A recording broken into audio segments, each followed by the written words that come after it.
Hi ಸ್ನೇಹಿತರೆ, ಎಲ್ಲರಿಗೂ ನಮಸ್ಕಾರ. ಎಜುಟ್ಯೂಬ್ ಕನ್ನಡ ಯೂಟ್ಯೂಬ್ ಚಾನಲ್ಗೆ ಸ್ವಾಗತ.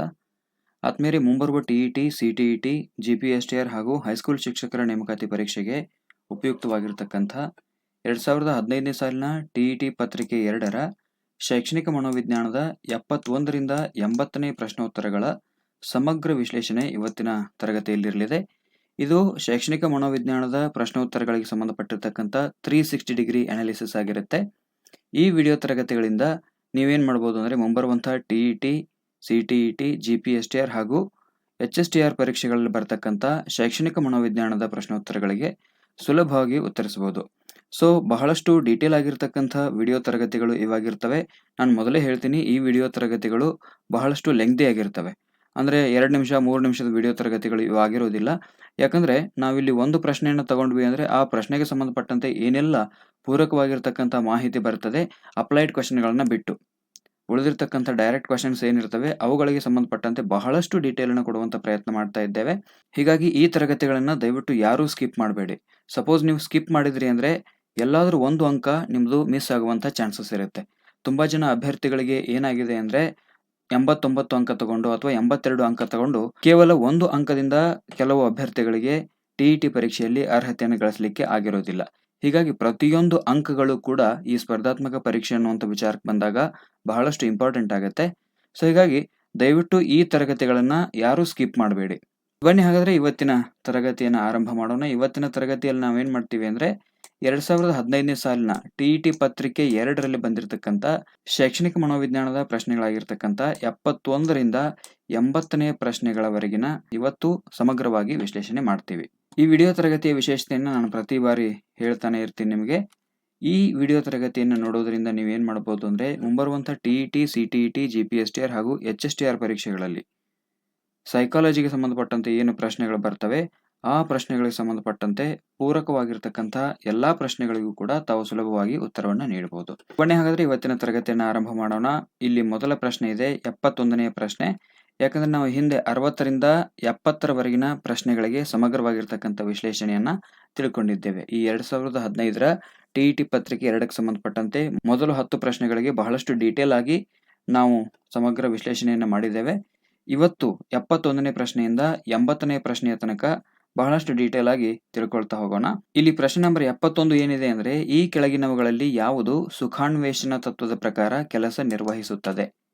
ಆಯ್ಕೆ 1 ಈದ್, ಆಯ್ಕೆ 2 ಅಹಂ, ಆಯ್ಕೆ 3 ಅತ್ಯಹಂ, ಆಯ್ಕೆ 4 ಜಾಗೃತ ಪೂರ್ವ ಮನಸ್ಸು. ಇಲ್ಲಿ ಈ ಕೆಳಗಿನ ಅಂಶಗಳಲ್ಲಿ ಯಾವುದು ಸುಖಾನ್ವೇಷಣ ತತ್ವದ ಪ್ರಕಾರ ಕೆಲಸ ನಿರ್ವಹಿಸುತ್ತದೆ ಅಂತ ಪ್ರಶ್ನೆ ಇದೆ. ಈ ಪ್ರಶ್ನೆಗೆ ಸರಿಯಾದ ಉತ್ತರ ನಿಮಗೆ ಗೊತ್ತಿತ್ತು ಅಂದರೆ ಪ್ರಶ್ನೆ ನಂಬರ್ 71 ಹಾಕಿ ನಿಮ್ಮ ಆಯ್ಕೆಯನ್ನು ನಮಗೆ ಕಾಮೆಂಟ್ ಮೂಲಕ ತಿಳಿಸಬಹುದು. ಪ್ರಶ್ನೆ ನಂಬರ್ 71ಕ್ಕೆ ನಿಮ್ಮ ಉತ್ತರವನ್ನ ತಾವುಗಳು ಕಾಮೆಂಟ್ ಮಾಡಬಹುದು. ಒಂದೆರಡು ಸೆಕೆಂಡ್ಗಳ ಕಾಲ ನಾನು ವೇಟ್ ಮಾಡ್ತೀನಿ ನಿಮ್ಮ ಕಾಮೆಂಟ್ಗೋಸ್ಕರ. ಅನಂತರ ನಾನು ವಿವರಣೆಯನ್ನು ಆರಂಭ ಮಾಡ್ತೀನಿ.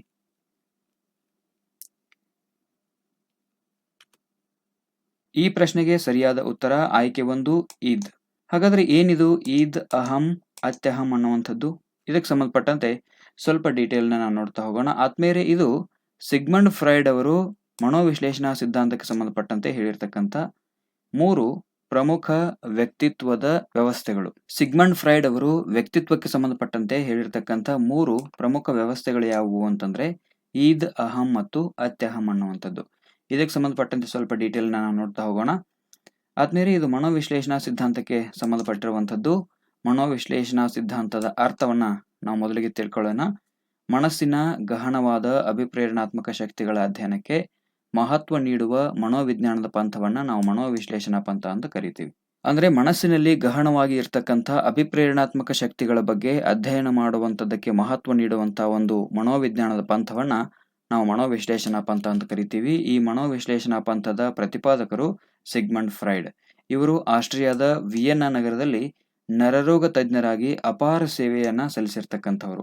ತಮ್ಮ ಬಳಿಗೆ ಬರ್ತಕ್ಕಂಥ ಹಲವಾರು ಮನೋರೋಗಿಗಳ ಮಾನಸಿಕ ಕಾಯಿಲೆಗಳನ್ನ ಅರ್ಥ ಮಾಡಿಕೊಂಡು ಆ ಮಾನಸಿಕ ಕಾಯಿಲೆಗಳಿಗೆ ಏನು ಕಾರಣ ಅನ್ನುವಂಥದ್ದನ್ನ ಕಂಡು ಹಿಡಿದಿರ್ತಕ್ಕಂಥ ಮೊಟ್ಟ ಮೊದಲ ವ್ಯಕ್ತಿ ಸಿಗ್ಮಂಡ್ ಫ್ರಾಯ್ಡ್. ಹೀಗಾಗಿ ಮನೋವಿಶ್ಲೇಷಣಾ ಸಿದ್ಧಾಂತದ ಪ್ರತಿಪಾದಕ ಅಂತ ಈ ಸಿಗ್ಮಂಡ್ ಫ್ರಾಯ್ಡ್ ಅವರನ್ನ ಕರೆಯಲಾಗುತ್ತೆ. ಮನೋರೋಗಿಗಳ ಮಾನಸಿಕ ಅಂಶಗಳ ಕಾರಕಗಳನ್ನು ಅರಿಯುವಲ್ಲಿ ಮೊಟ್ಟ ಮೊದಲ ಕ್ರಮಬದ್ಧ ಮಾದರಿಯನ್ನ ರೂಪಿಸಿರ್ತಕ್ಕಂಥ ಕೀರ್ತಿ ಆಸ್ಟ್ರಿಯಾದ ಸಿಗ್ಮಂಡ್ ಫ್ರೈಡ್ ಅವರಿಗೆ ಸಲ್ಲುತ್ತೆ. ಇನ್ನು ಈ ಮನೋವಿಶ್ಲೇಷಣಾ ಸಿದ್ಧಾಂತಕ್ಕೆ ಸಂಬಂಧಪಟ್ಟಂತೆ ಸ್ವಲ್ಪ ಹೆಚ್ಚಿನ ಮಾಹಿತಿಯನ್ನು ನಾವು ನೋಡ್ತಾ ಹೋಗೋಣ. ಆದ್ಮೇಲೆ ಸಿಗ್ಮಂಡ್ ಫ್ರೈಡ್ ಅವರು ಏನ್ ಮಾಡ್ತಾರೆ ಅಂದ್ರೆ, ಮಾನವನ ಮನೋಗತಿಶೀಲತೆಯನ್ನು ತಿಳಿಯಲಿಕ್ಕೆ ಸಂಮೋಹನ ವಿಧಾನವನ್ನು ಬಳಸ್ತಾರೆ ಮೊದಲು, ಅನಂತರ ಸ್ವೇಚ್ಛಾ ವಿಹಾರ ಸರಣಿಯನ್ನ ಬಳಕೆಗೆ ತಂದಿರುವಂತದ್ದು ಅಧ್ಯಯನಗಳಿಂದ ನಮಗೆ ತಿಳಿದು ಬರುತ್ತೆ. ಅಂದ್ರೆ ಒಬ್ಬ ಮನುಷ್ಯನಲ್ಲಿರ್ತಕ್ಕಂಥ ಮಾನಸಿಕ ಗತಿಶೀಲತೆಗಳನ್ನ ಅಥವಾ ಮಾನಸಿಕ ವಿಕಾರಗಳನ್ನ ಅರ್ಥ ಮಾಡ್ಕೊಳ್ಳಿಕ್ಕೆ ಮೊದಲು ಅವರು ಸಂಮೋಹನ ವಿಧಾನವನ್ನು ಬಳಕೆ ಮಾಡ್ಕೊಳ್ತಾರೆ. ಆನಂತರ ಸಮಸ್ಯೆಗೆ ಕಾರಣ ಗೊತ್ತಾದ ನಂತರ ಸ್ವೇಚ್ಛಾ ವಿಹಾರವನ್ನ ಆ ಮನೋರೋಗಿಗಳಿಗೆ ಬಳಕೆ ಮಾಡಿಕೊಂಡು ಅವರ ರೋಗವನ್ನ ಕಡಿಮೆ ಮಾಡುವಲ್ಲಿ ಇವರು ಪ್ರಯತ್ನವನ್ನ ಪಡ್ತಾರೆ. ಅಂದ್ರೆ ಇಲ್ಲಿ ಸಂಮೋಹನ ವಿಧಾನ ಅಂತಂದ್ರೆ ಸಮಸ್ಯೆಯನ್ನ ಅರ್ಥ ಮಾಡ್ಕೊಳ್ಳಿಕ್ಕೆ ಬಳಸುವಂತದ್ದು, ಆನಂತರ ಸ್ವೇಚ್ಛಾ ವಿಹಾರ ಅಂತಂದ್ರೆ ಸಮಸ್ಯೆಗೆ ಪರಿಹಾರವನ್ನ ಸೂಚಿಸಲಿಕ್ಕೆ ಬಳಸ್ತಕ್ಕಂಥ ವಿಧಾನ ಅದು. ಮನಸ್ಸು ನೀರಿನಲ್ಲಿ ತೇಲುತ್ತಿರುವ ಮಂಜುಗಡ್ಡೆ ಇದ್ದಂತೆ, ಮಂಜುಗಡ್ಡೆಯ ಸ್ವಲ್ಪ ಭಾಗ ನೀರಿನಲ್ಲಿ ತೇಲ್ತಾ ಇದ್ರೆ ಇನ್ನೂ ಹೆಚ್ಚಿನ ಭಾಗ ನೀರಿನಲ್ಲಿ ಮುಳುಗಿರುತ್ತೆ. ಹಾಗೆಯೇ ನಮ್ಮ ಮನಸ್ಸು ಕೂಡ ದೈನಂದಿನ ವ್ಯವಹಾರದಲ್ಲಿ ನಮ್ಮ ಎಚ್ಚರದ ಅರಿವಿಗೆ ಸಿಗುವ ಮನಸ್ಸಿನ ಭಾಗ ಯಾವುದು ಅಂದ್ರೆ ಮಂಜುಗಡ್ಡೆ ಮೇಲ್ಭಾಗ ಆದ್ರೆ, ನಮ್ಮ ಗಮನಕ್ಕೆ ಬಾರದೇ ಇರತಕ್ಕಂಥ ಅಂಶಗಳು ನೀರಿನಲ್ಲಿ ಮುಳುಗಿರ್ತಕ್ಕಂಥ ಮಂಜುಗಡ್ಡೆಯ ಭಾಗ ಇದ್ದಂತೆ ಇರ್ತದೆ. ಅಂದ್ರೆ ಒಂದು ಮಂಜುಗಡ್ಡೆ ನೀರಲ್ಲಿ ತೇಲ್ತಾ ಇದೆ ಅಂದ್ರೆ ಮೇಲ್ಗಡೆ ಸ್ವಲ್ಪ ಭಾಗ ಕಾಣ್ತಾ ಇರುತ್ತೆ, ಹೌದಾ? ಇನ್ನು ನೀರಿನ ಒಳಗಡೆ ಏನಿರುತ್ತೆ ಅಂದ್ರೆ ಆ ಮಂಜುಗಡ್ಡೆಯ ಬಹಳಷ್ಟು ಭಾಗ ನೀರಿನ ಒಳಗಡೆ ಇರುತ್ತೆ. ಹಾಗೆ ನಮ್ಮ ಮನಸ್ಸು ಕೂಡ ಪ್ರತಿದಿನ ನಾವೇನು ವ್ಯವಹಾರಗಳನ್ನ ಮಾಡ್ತೀವಲ್ಲ, ಇದು ನಮ್ಮ ಕಣ್ಣಿಗೆ ಅಥವಾ ನಮ್ಮ ಅರಿವಿಗೆ ಬರುವಂತದ್ದು, ಇದು ಸ್ವಲ್ಪವೇ ನಮ್ಮ ಕಣ್ಣಿಗೆ ಗೋಚರಿಸುತ್ತೆ. ಇನ್ನು ನಮ್ಮ ಮನಸ್ಸಿನಲ್ಲಿ ಗಹನವಾಗಿರ್ತಕ್ಕಂಥ ಹಲವಾರು ಅಂಶಗಳು ಮೇಲೆ ಎಷ್ಟು ಕಾಣಿಸ್ತದೆಯೋ ಅದಕ್ಕಿಂತ ಹೆಚ್ಚು ನಮ್ಮ ಮನಸ್ಸಿನ ಒಳಭಾಗದಲ್ಲಿ ಇರ್ತದೆ ಅಂತ ಸಿಗ್ಮಂಡ್ ಫ್ರಾಯ್ಡ್ ಅವರು ಅಭಿಪ್ರಾಯ ಪಡ್ತಾರೆ. ಇನ್ನು ಕಾಮಾಪೇಕ್ಷೆ ಅನ್ನುವಂಥದ್ದು ಮನುಷ್ಯನ ಜೀವನದ ಅತಿ ಮುಖ್ಯ ಪ್ರೇರಕ ಶಕ್ತಿ ಅಂತ ಸಿಗ್ಮಂಡ್ ಫ್ರೈಡ್ ನಂಬಿದ್ರು. ಕಾಮಾಪೇಕ್ಷೆ ಅನ್ನುವಂಥದ್ದು ಮಾನವನ ಜೀವನದ ಅತಿ ಮುಖ್ಯವಾಗಿರ್ತಕ್ಕಂಥ ಪ್ರೇರಕ ಶಕ್ತಿ ಅಂತ ಫ್ರೈಡ್ ಅವರು ನಂಬಿದ್ರು. ಸಿಗ್ಮಂಡ್ ಫ್ರೈಡ್ ಅವರ ವ್ಯಕ್ತಿತ್ವದ ಪ್ರಮುಖ ಘಟಕಗಳನ್ನ ಇವಾಗ ನಾವು ನೋಡ್ತಾ ಹೋಗೋಣ. ನಾನು ಆವಾಗಲೇ ಪ್ರಶ್ನೆಯಲ್ಲಿ ಬಂದಿತ್ತಲ್ಲ, ಈದ್, ಅಹಂ, ಅತ್ಯಹಂ ಅನ್ನುವಂಥದ್ದು, ಅವು ಸಿಗ್ಮಂಡ್ ಫ್ರೈಡ್ ಅವರ ವ್ಯಕ್ತಿತ್ವದ ಪ್ರಮುಖ ಘಟಕಗಳು. ಫ್ರೈಡ್ ಅವರ ಪ್ರಕಾರ ವ್ಯಕ್ತಿತ್ವ ಅನ್ನುವಂಥದ್ದು ಈದ್, ಈಗೋ ಮತ್ತು ಸೂಪರ್ ಈಗೋ ಅನ್ನುವಂಥ 3 ವ್ಯವಸ್ಥೆಗಳ ಸಂಘಟನೆಯಾಗಿದ್ದು, ಈ ವ್ಯವಸ್ಥೆಗಳಲ್ಲಿ ಪ್ರತಿಯೊಂದಕ್ಕೂ ತನ್ನದೇ ಆಗಿರ್ತಕ್ಕಂಥ ಕೆಲವು ಕರ್ತವ್ಯಗಳಿರ್ತವೆ. ಅಂದ್ರೆ ಸಿಗ್ಮಂಡ್ ಫ್ರೈಡ್ ಏನ್ ಮಾಡ್ತಾರೆ ಅಂದ್ರೆ, ಈ ಪರ್ಸನಾಲಿಟಿಗೆ ಸಂಬಂಧಪಟ್ಟಂತೆ, ವ್ಯಕ್ತಿತ್ವಕ್ಕೆ ಸಂಬಂಧಪಟ್ಟಂತೆ ಪ್ರಮುಖ 3 ವ್ಯವಸ್ಥೆಗಳ ಸಂಘಟನೆ ಅಂತ ಅವ್ರು ಹೇಳ್ತಾರೆ. ವ್ಯಕ್ತಿತ್ವ ಅನ್ನುವಂಥದ್ದು 3 ಪ್ರಮುಖ ವ್ಯವಸ್ಥೆಗಳ ಸಂಘಟನೆಯಾಗಿದೆ. ಆ 3 ವ್ಯವಸ್ಥೆಗಳು ಯಾವುವು? ಒಂದು ಈದ್, ಎರಡನೇದು ಈಗೋ, ಮೂರನೇದು ಸೂಪರ್ ಈಗೋ. ಈ 3 ವ್ಯವಸ್ಥೆಗಳಲ್ಲಿ ಪ್ರತಿಯೊಂದಕ್ಕೂ ಏನಿದೆ ಅಂದ್ರೆ ತನ್ನದೇ ಆಗಿರ್ತಕ್ಕಂಥ ಕೆಲವು ಕರ್ತವ್ಯಗಳಿರುತ್ತೆ. ಅಂದ್ರೆ ಈ ಈದ್ಗೆ ಕೆಲವು ಕರ್ತವ್ಯಗಳಿದೆ, ಈಗೋಗೆ ಕೆಲವು ಕರ್ತವ್ಯಗಳಿವೆ, ಸೂಪರ್ ಈಗೋಗೆ ಕೆಲವು ಕರ್ತವ್ಯಗಳಿವೆ. ಈ 3 ಏನ್ ಮಾಡ್ತವೆ ಅಂದ್ರೆ ಪರಸ್ಪರ ಅನ್ಯೋನ್ಯ ಕ್ರಿಯೆಯನ್ನು ನಡೆಸಿ ವರ್ತನೆಯನ್ನ, ಒಬ್ಬ ವ್ಯಕ್ತಿಯ ವರ್ತನೆಯನ್ನ ನಿಯಂತ್ರಣ ಮಾಡಿ ವ್ಯಕ್ತಿಯೊಬ್ಬನಿಗೆ ಒಂದು ವಿಶಿಷ್ಟವಾಗಿರ್ತಕ್ಕಂಥ ಸ್ವರೂಪವನ್ನ ನಿಯಂತ್ರಿಸುವಂತ ಶಕ್ತಿಯನ್ನು ಕೊಡ್ತವೆ ಅಂತ ಫ್ರೈಡ್ ಅಭಿಪ್ರಾಯ ಪಡ್ತಾನೆ. ಇಲ್ಲಿ ಈದ್, ಈಗೋ ಮತ್ತು ಸೂಪರ್ ಈಗೋ ಈ 3 ವ್ಯವಸ್ಥೆಗಳೇನಿದೆ ಇವು ಒಂದಕ್ಕೊಂದು ಪರಸ್ಪರವಾಗಿ ಅನ್ಯೋನ್ಯ ಕ್ರಿಯೆಯನ್ನು ನಡೆಸಿ ವ್ಯಕ್ತಿಯೊಬ್ಬನ ವರ್ತನೆಯನ್ನ ನಿಯಂತ್ರಣ ಮಾಡ್ತವೆ ಅಂತ ಫ್ರೈಡ್ ಹೇಳ್ತಾರೆ. ಅದು ಹೇಗೆ ಅನ್ನುವಂಥದ್ದನ್ನ ನಾನು ಬಹಳಷ್ಟು ಡೀಟೇಲ್ ಆಗಿ ಈಗ ನಿಮಗೆ ಹೇಳ್ತಾ ಹೋಗ್ತೀನಿ. ಈದ್ ಏನ್ ಕೆಲಸ ಮಾಡುತ್ತೆ, ಈಗೋ ಏನ್ ಕೆಲಸ ಮಾಡುತ್ತೆ, ಸೂಪರ್ ಈಗೋ ಏನ್ ಕೆಲಸ ಮಾಡುತ್ತೆ ಅಂತ ನಾನು ಹೇಳ್ತಾ ಹೋಗ್ತೀನಿ.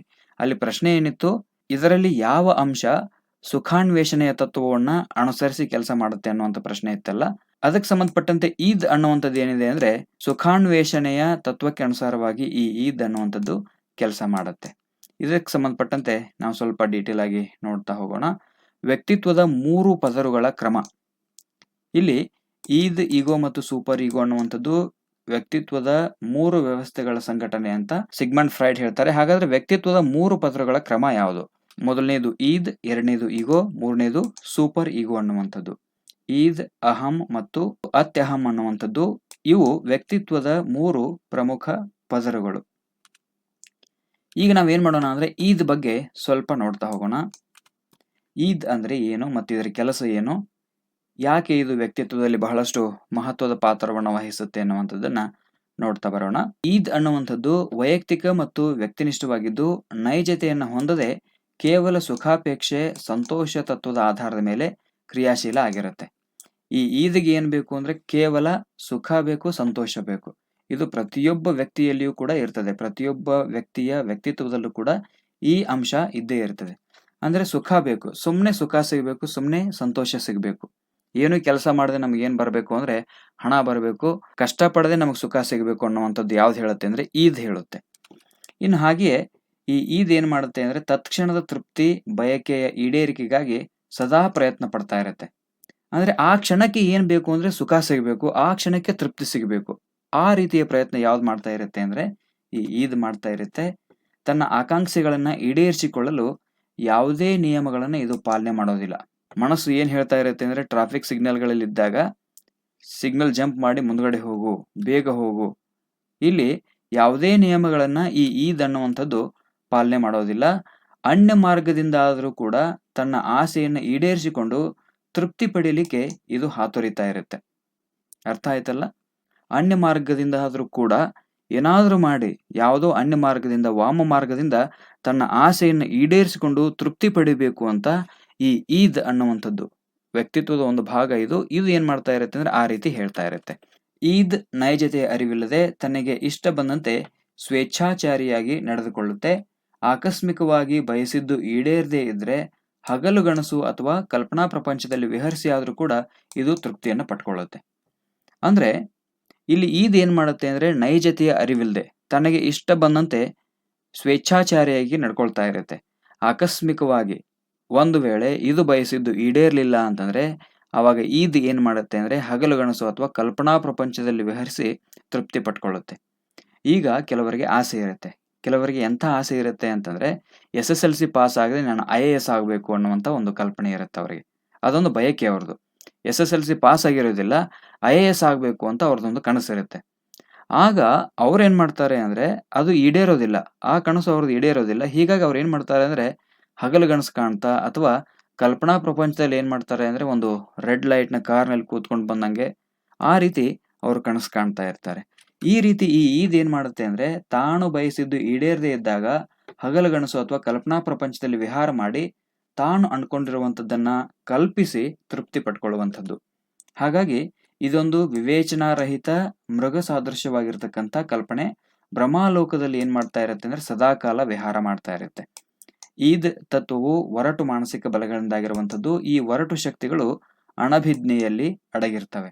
ಈ ಈದ್ನ ಕೆಲವು ಮಾನಸಿಕ ಬಲಗಳು ಅಥವಾ ಮಾನಸಿಕ ಶಕ್ತಿಗಳು ಏನಾಗಿರ್ತವೆ ಅಂದ್ರೆ ನಮ್ಮ ಕಲ್ಪನೆಗೆ ಬರೋದಿಲ್ಲ, ಆದ್ರೆ ಅವು ನಮ್ಮ ಒಳಗಡೆನೆ ಏನಾಗಿರ್ತವೆ ಅಂದ್ರೆ ಇರ್ತವೆ. ಇನ್ನು ಈದ್ ಏನ್ ಮಾಡುತ್ತೆ ಅಂದ್ರೆ ವ್ಯಕ್ತಿಯ ಹುಟ್ಟಿನಿಂದ ಬಂದಿರತಕ್ಕಂಥದ್ದು. ಇದಕ್ಕೆ ಬೇಕಾದ ಶಕ್ತಿಯು ಲಿಬಿಡೋ ಅಥವಾ ಮಾನಸಿಕ ಶಕ್ತಿಯಿಂದ ದೊರೆಯುತ್ತೆ. ಅಂದ್ರೆ ಒಬ್ಬ ವ್ಯಕ್ತಿ ಯಾವಾಗ ಹುಟ್ಟುತ್ತಾನೋ ಆವಾಗಿನಿಂದನೇ ಆ ವ್ಯಕ್ತಿಯಲ್ಲಿ ಈ ಈದ್ ಅನ್ನುವಂಥದ್ದು ಇರುತ್ತೆ ಅಂತ ಸಿಗ್ಮಂಡ್ ಫ್ರಾಯ್ಡ್ ಹೇಳ್ತಾರೆ. ಇದಕ್ಕೆ ಶಕ್ತಿ ಎಲ್ಲಿಂದ ಸಿಗುತ್ತೆ ಅಂದ್ರೆ ಲಿಬಿಡೋ ಅಥವಾ ಮಾನಸಿಕ ಶಕ್ತಿಯಿಂದ ಈ ಈದ್ಗೆ ಶಕ್ತಿ ಅನ್ನುವಂಥದ್ದು ದೊರೆಯುತ್ತೆ. ಇಂತಹ ಲಿಬಿಡೋ ಅನ್ನುವಂಥದ್ದು ಒಂದು ಮಾನಸಿಕ ಶಕ್ತಿಯ ಆಗರ ಆಗಿದ್ದು ಪ್ರಾಥಮಿಕವಾಗಿ ಜೈವಿಕ ಪ್ರೇರಣೆಯನ್ನ ಇದು ಒಳಗೊಂಡಿರುತ್ತೆ. ಅಂದ್ರೆ ಮನಸ್ಸಿಗೆ ಏನಾದ್ರೂ ಪ್ರೇರಣೆ ಬಂದಾಗ ಒಂದು ಶಕ್ತಿ ಬಿಡುಗಡೆ ಆಗುತ್ತಲ್ಲ, ಆ ಶಕ್ತಿಯಿಂದ ಈ ಈದ್ಗೆ ಏನಾಗುತ್ತೆ ಅಂದ್ರೆ ಶಕ್ತಿ ಅನ್ನುವಂಥದ್ದು ದೊರೆಯುತ್ತೆ ಅನ್ನುವಂಥದ್ದು. ಇದು ಈದ್ ಬಗ್ಗೆ. ಇನ್ನು ಈಗೋ ಬಗ್ಗೆ ನಾವು ನೋಡ್ತಾ ಹೋಗೋಣ. ಈಗೋ ಅಂತಂದ್ರೆ ಅಹಂ ಅಂತ ಕರೀತಾರೆ. ಪ್ರತಿಯೊಬ್ಬ ವ್ಯಕ್ತಿಯಲ್ಲೂ ಕೂಡ ಈ ಅಹಂ ಅನ್ನುವಂಥದ್ದು ಇದ್ದೇ ಇರುತ್ತೆ. ಇದು ವ್ಯಕ್ತಿತ್ವದ ಎರಡನೇ ವ್ಯವಸ್ಥೆಯಾಗಿದ್ದು ಸಾಮಾಜಿಕ ಸ್ವರೂಪವನ್ನ ಹೊಂದಿರುತ್ತದೆ. ಈದ್ಗಿಂತ ಸ್ವಲ್ಪ ಒಳ್ಳೆಯದಿದು. ವ್ಯಕ್ತಿ ವಿಕಾಸ ಹೊಂದಿದಂತೆ ಅನುಭವ ಹೊಂದಿದ ಹಾಗೆ ಇದರ ಕಾರ್ಯ ಕಂಡು ಬರುತ್ತೆ. ಯಾವಾಗ ವ್ಯಕ್ತಿಯೊಬ್ಬ ಬೆಳವಣಿಗೆ ಹೊಂತಾನೆ, ವಿಕಾಸ ಆಗ್ತಾನೆ, ಆವಾಗ ಅವನಲ್ಲಿ ಈ ಅಹಂ ಅನ್ನುವಂಥದ್ದು ಬರುತ್ತೆ, ಈಗೋ ಅನ್ನುವಂಥದ್ದು ಬರುತ್ತೆ. ಅಲ್ಲಿ ಈದ್ ಅನ್ನುವಂಥದ್ದು ಏನಿದೆ ಕೆಟ್ಟ ಕೆಲಸಗಳನ್ನ ಮಾಡ್ತಾ ಇರುತ್ತೆ. ನೀನ್ ಹೆಂಗಾದ್ರೂ ಮಾಡಿ, ನೀನ್ ಏನಾದ್ರೂ ಮಾಡಿ, ಏನಾದ್ರೂ ಸ್ಕ್ಯಾಮ್ ಆದ್ರೂ ಮಾಡು, ಏನಾದ್ರೂ ಮಾಡು, ಒಂದು ಜಾಬ್ ತಗೋ ಅಂತ ಏನೊಂದು ಮನಸ್ಸು ಹೇಳ್ತಾ ಇರುತ್ತೆ, ಅದನ್ನ ತಡೆಯುವಂತ ಶಕ್ತಿ ಈ ಈಗೋಗೆ ಇರುತ್ತೆ. ಈದ್ನ ಮುಖ್ಯವಾಗಿರ್ತಕ್ಕಂಥ ಉದ್ದೇಶ ಏನು? ಸುಖಾಪೇಕ್ಷೆ, ಕಷ್ಟ ಇಲ್ಲದೆ ಸುಖ ಸಿಗಬೇಕು, ತೃಪ್ತಿ ಸಿಗಬೇಕು ಅನ್ನುವಂಥದ್ದು ಅದರ ಆಸೆ. ಆದ್ರೆ ಈಗೋ ಏನ್ ಮಾಡುತ್ತೆ ಅಂದ್ರೆ ಈದ್ನನ್ನ ಹತೋಟಿಯಲ್ಲಿ ಇಡ್ಲಿಕ್ಕೆ ಪ್ರಯತ್ನ ಪಡುತ್ತೆ. ಈಗೋ ಅಥವಾ ಅಹಂ ಎಂದು ಕರೆಯುವ ಮತ್ತು ವ್ಯಕ್ತಿತ್ವ ನಿರ್ಧಾರ ಅಂಶವಾಗಿರುವಂತ ಇದು ಕೇವಲ ತಾತ್ಕಾಲಿಕವಾಗಿ ಪ್ರಸ್ತುತವಾಗಿ ಆಲೋಚನೆ ಮಾಡದೆ ವರ್ತಮಾನ ಮತ್ತು ಭೂತಕಾಲ ಎರಡೂ ಪರಿಸ್ಥಿತಿಗಳ ಬಗ್ಗೆ ಆಲೋಚನೆ ಮಾಡಿ ವಾಸ್ತವ ನೆಲೆಗಟ್ಟಿನಲ್ಲಿ ನಿರ್ಣಯ ತೆಗೆದುಕೊಳ್ಳಿಕ್ಕೆ ಸಹಾಯ ಮಾಡುತ್ತೆ. ಅಲ್ಲಿ ಹಿಂದೆ ನಾವು ಈದ್ ಬಗ್ಗೆ ನೋಡಿದ್ವಲ್ಲ, ಆ ಈದ್ ಏನ್ ಮಾಡಿರುತ್ತೆ ಅಂದ್ರೆ ತಾತ್ಕಾಲಿಕವಾಗಿ ಸುಖವನ್ನ ಬಯಸ್ತಾ ಇರುತ್ತದು. ಆದ್ರೆ ಈಗೋ ಹಂಗಲ್ಲ, ಅಹಂ ಹಂಗಲ್ಲ. ತಾತ್ಕಾಲಿಕವಾಗಿ ಪ್ರಸ್ತುತವಾಗಿ ಯೋಚನೆ ಮಾಡದೆ ವರ್ತಮಾನ ಮತ್ತು ಭೂತಕಾಲ ಎರಡೂ ಪರಿಸ್ಥಿತಿಗಳನ್ನ ಆಲೋಚನೆ ಮಾಡಿ ವಾಸ್ತವ ನೆಲೆಗಟ್ಟಿನಲ್ಲಿ ಅಂದ್ರೆ ಇವತ್ತು ಯೋಚನೆ ಮಾಡಿ ನಾಳೆ ಮತ್ತು ನಿನ್ನೆ ಈ ಎರಡೂ ಪರಿಕಲ್ಪನೆಗಳನ್ನ ಜೋಡಿಸ್ಕೊಂಡು ಏನನ್ನ ಮಾಡಿದ್ರೆ ಉತ್ತಮ ಆಗತ್ತೆ, ಏನನ್ನ ಮಾಡಿದ್ರೆ ಒಳ್ಳೇದಾಗತ್ತೆ ಅನ್ನುವಂಥದ್ದನ್ನ ತೀರ್ಮಾನ ಮಾಡುವಂಥ ಶಕ್ತಿ ಈ ಈಗೋಗೆ ಇರುತ್ತೆ. ಇನ್ನು ಯಾವುದು ಸರಿ, ಯಾವುದು ತಪ್ಪು, ಯಾವುದು ನ್ಯಾಯ, ಯಾವುದು ನೀತಿ, ಯಾವುದು ಒಳ್ಳೆಯದು, ಯಾವುದು ಕೆಟ್ಟದ್ದು, ನಿಯಮಗಳು ಮುಂತಾದವುಗಳನ್ನ ಆಲೋಚನೆ ಮಾಡಿ ವಾಸ್ತವ ನೆಲೆಗಟ್ಟಿನಲ್ಲಿ ಚಿಂತನೆ ಮಾಡಿ ಚೌಕಟ್ಟಿನಲ್ಲಿ ನಿರ್ಧಾರ ಅನ್ನುವಂಥದ್ದನ್ನ ಇದು ತೆಗೆದುಕೊಳ್ಳುತ್ತೆ.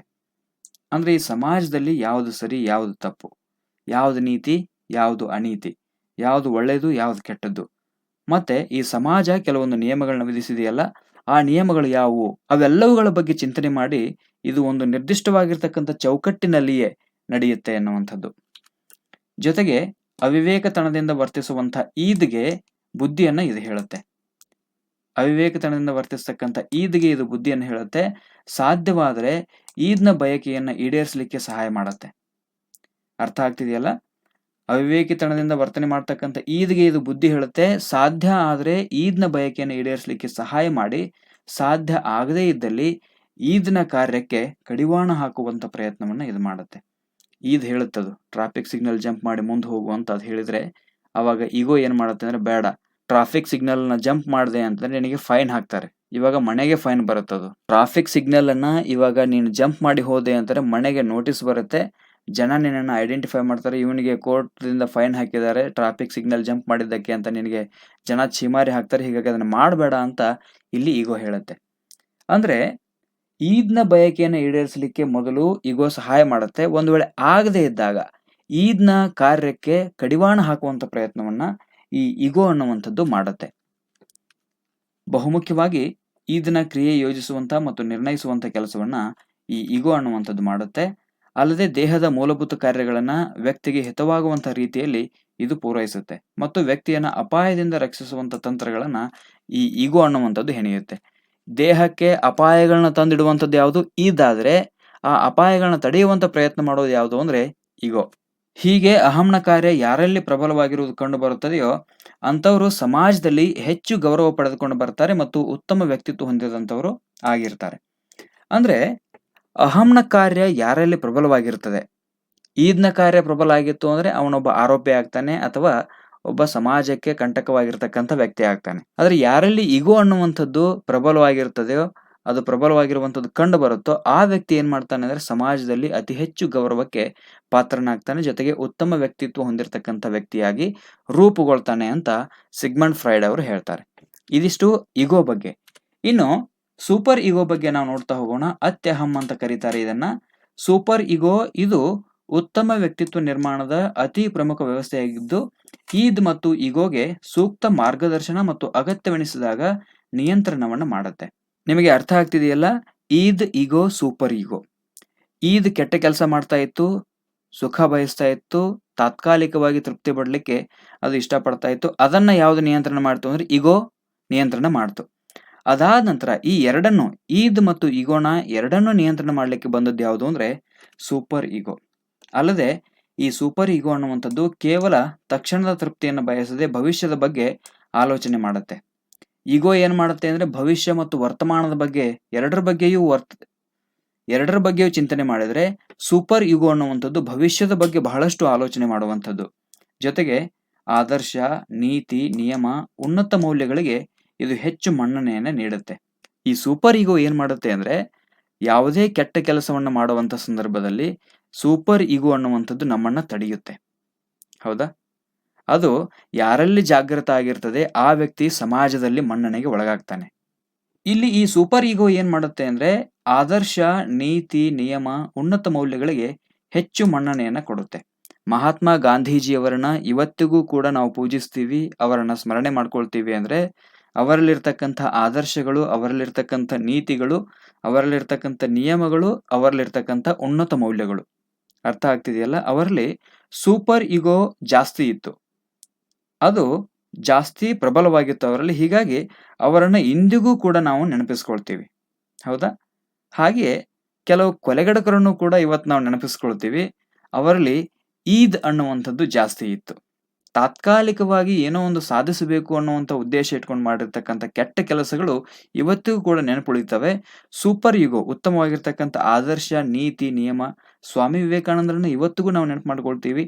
ಡಾಕ್ಟರ್ APJ ಅಬ್ದುಲ್ ಕಲಾಂ ಅವರನ್ನ ಇವತ್ತಿಗೂ ನಾವು ನೆನಪು ಮಾಡ್ಕೊಳ್ತೀವಿ ಅಂತಂದ್ರೆ ಅವರಲ್ಲಿ ಅತ್ಯಹಂ ಅನ್ನುವಂಥದ್ದು ಜಾಸ್ತಿ ಇತ್ತು. ಭವಿಷ್ಯದ ಬಗ್ಗೆ ಬಹಳಷ್ಟು ಉನ್ನತವಾಗಿರ್ತಕ್ಕಂಥ ಆದರ್ಶಯುತವಾಗಿರ್ತಕ್ಕಂಥ ವಿಚಾರಗಳು ಅವರಲ್ಲಿದ್ವು. ಹೀಗೆ ಈ ಸೂಪರ್ ಈಗೋ ಏನ್ ಮಾಡುತ್ತೆ ಅಂದ್ರೆ ಭವಿಷ್ಯದ ಬಗ್ಗೆ ಜಾಸ್ತಿ ಆಲೋಚನೆ ಮಾಡುತ್ತೆ ಅನ್ನುವಂಥದ್ದು. ಅಲ್ಲದೆ ಇದ್ದ ತುಡಿತಗಳನ್ನ ಇದು ನಿಷೇಧ ಮಾಡುತ್ತೆ. ಅಹಂನ ಕಾರ್ಯವಿಧಾನವನ್ನ ನೈತಿಕತೆಯೊಂದಿಗೆ ಪರೀಕ್ಷೆ ಮಾಡುತ್ತೆ. ವಾಸ್ತವಿಕತೆಯ ಬದಲು ನೈತಿಕತೆಯನ್ನ ಅವಲಂಬಿಸುವಂತೆ ಅಹಮನ್ನ ಒತ್ತಾಯ ಮಾಡುತ್ತೆ ಅಥವಾ ಪರಿಪೂರ್ಣತೆಯನ್ನು ಸಾಧಿಸಲಿಕ್ಕೆ ಪ್ರಯತ್ನಿಸುತ್ತಾ ಸದಾ ಕಾರ್ಯೋನ್ಮುಖ ಆಗತ್ತೆ.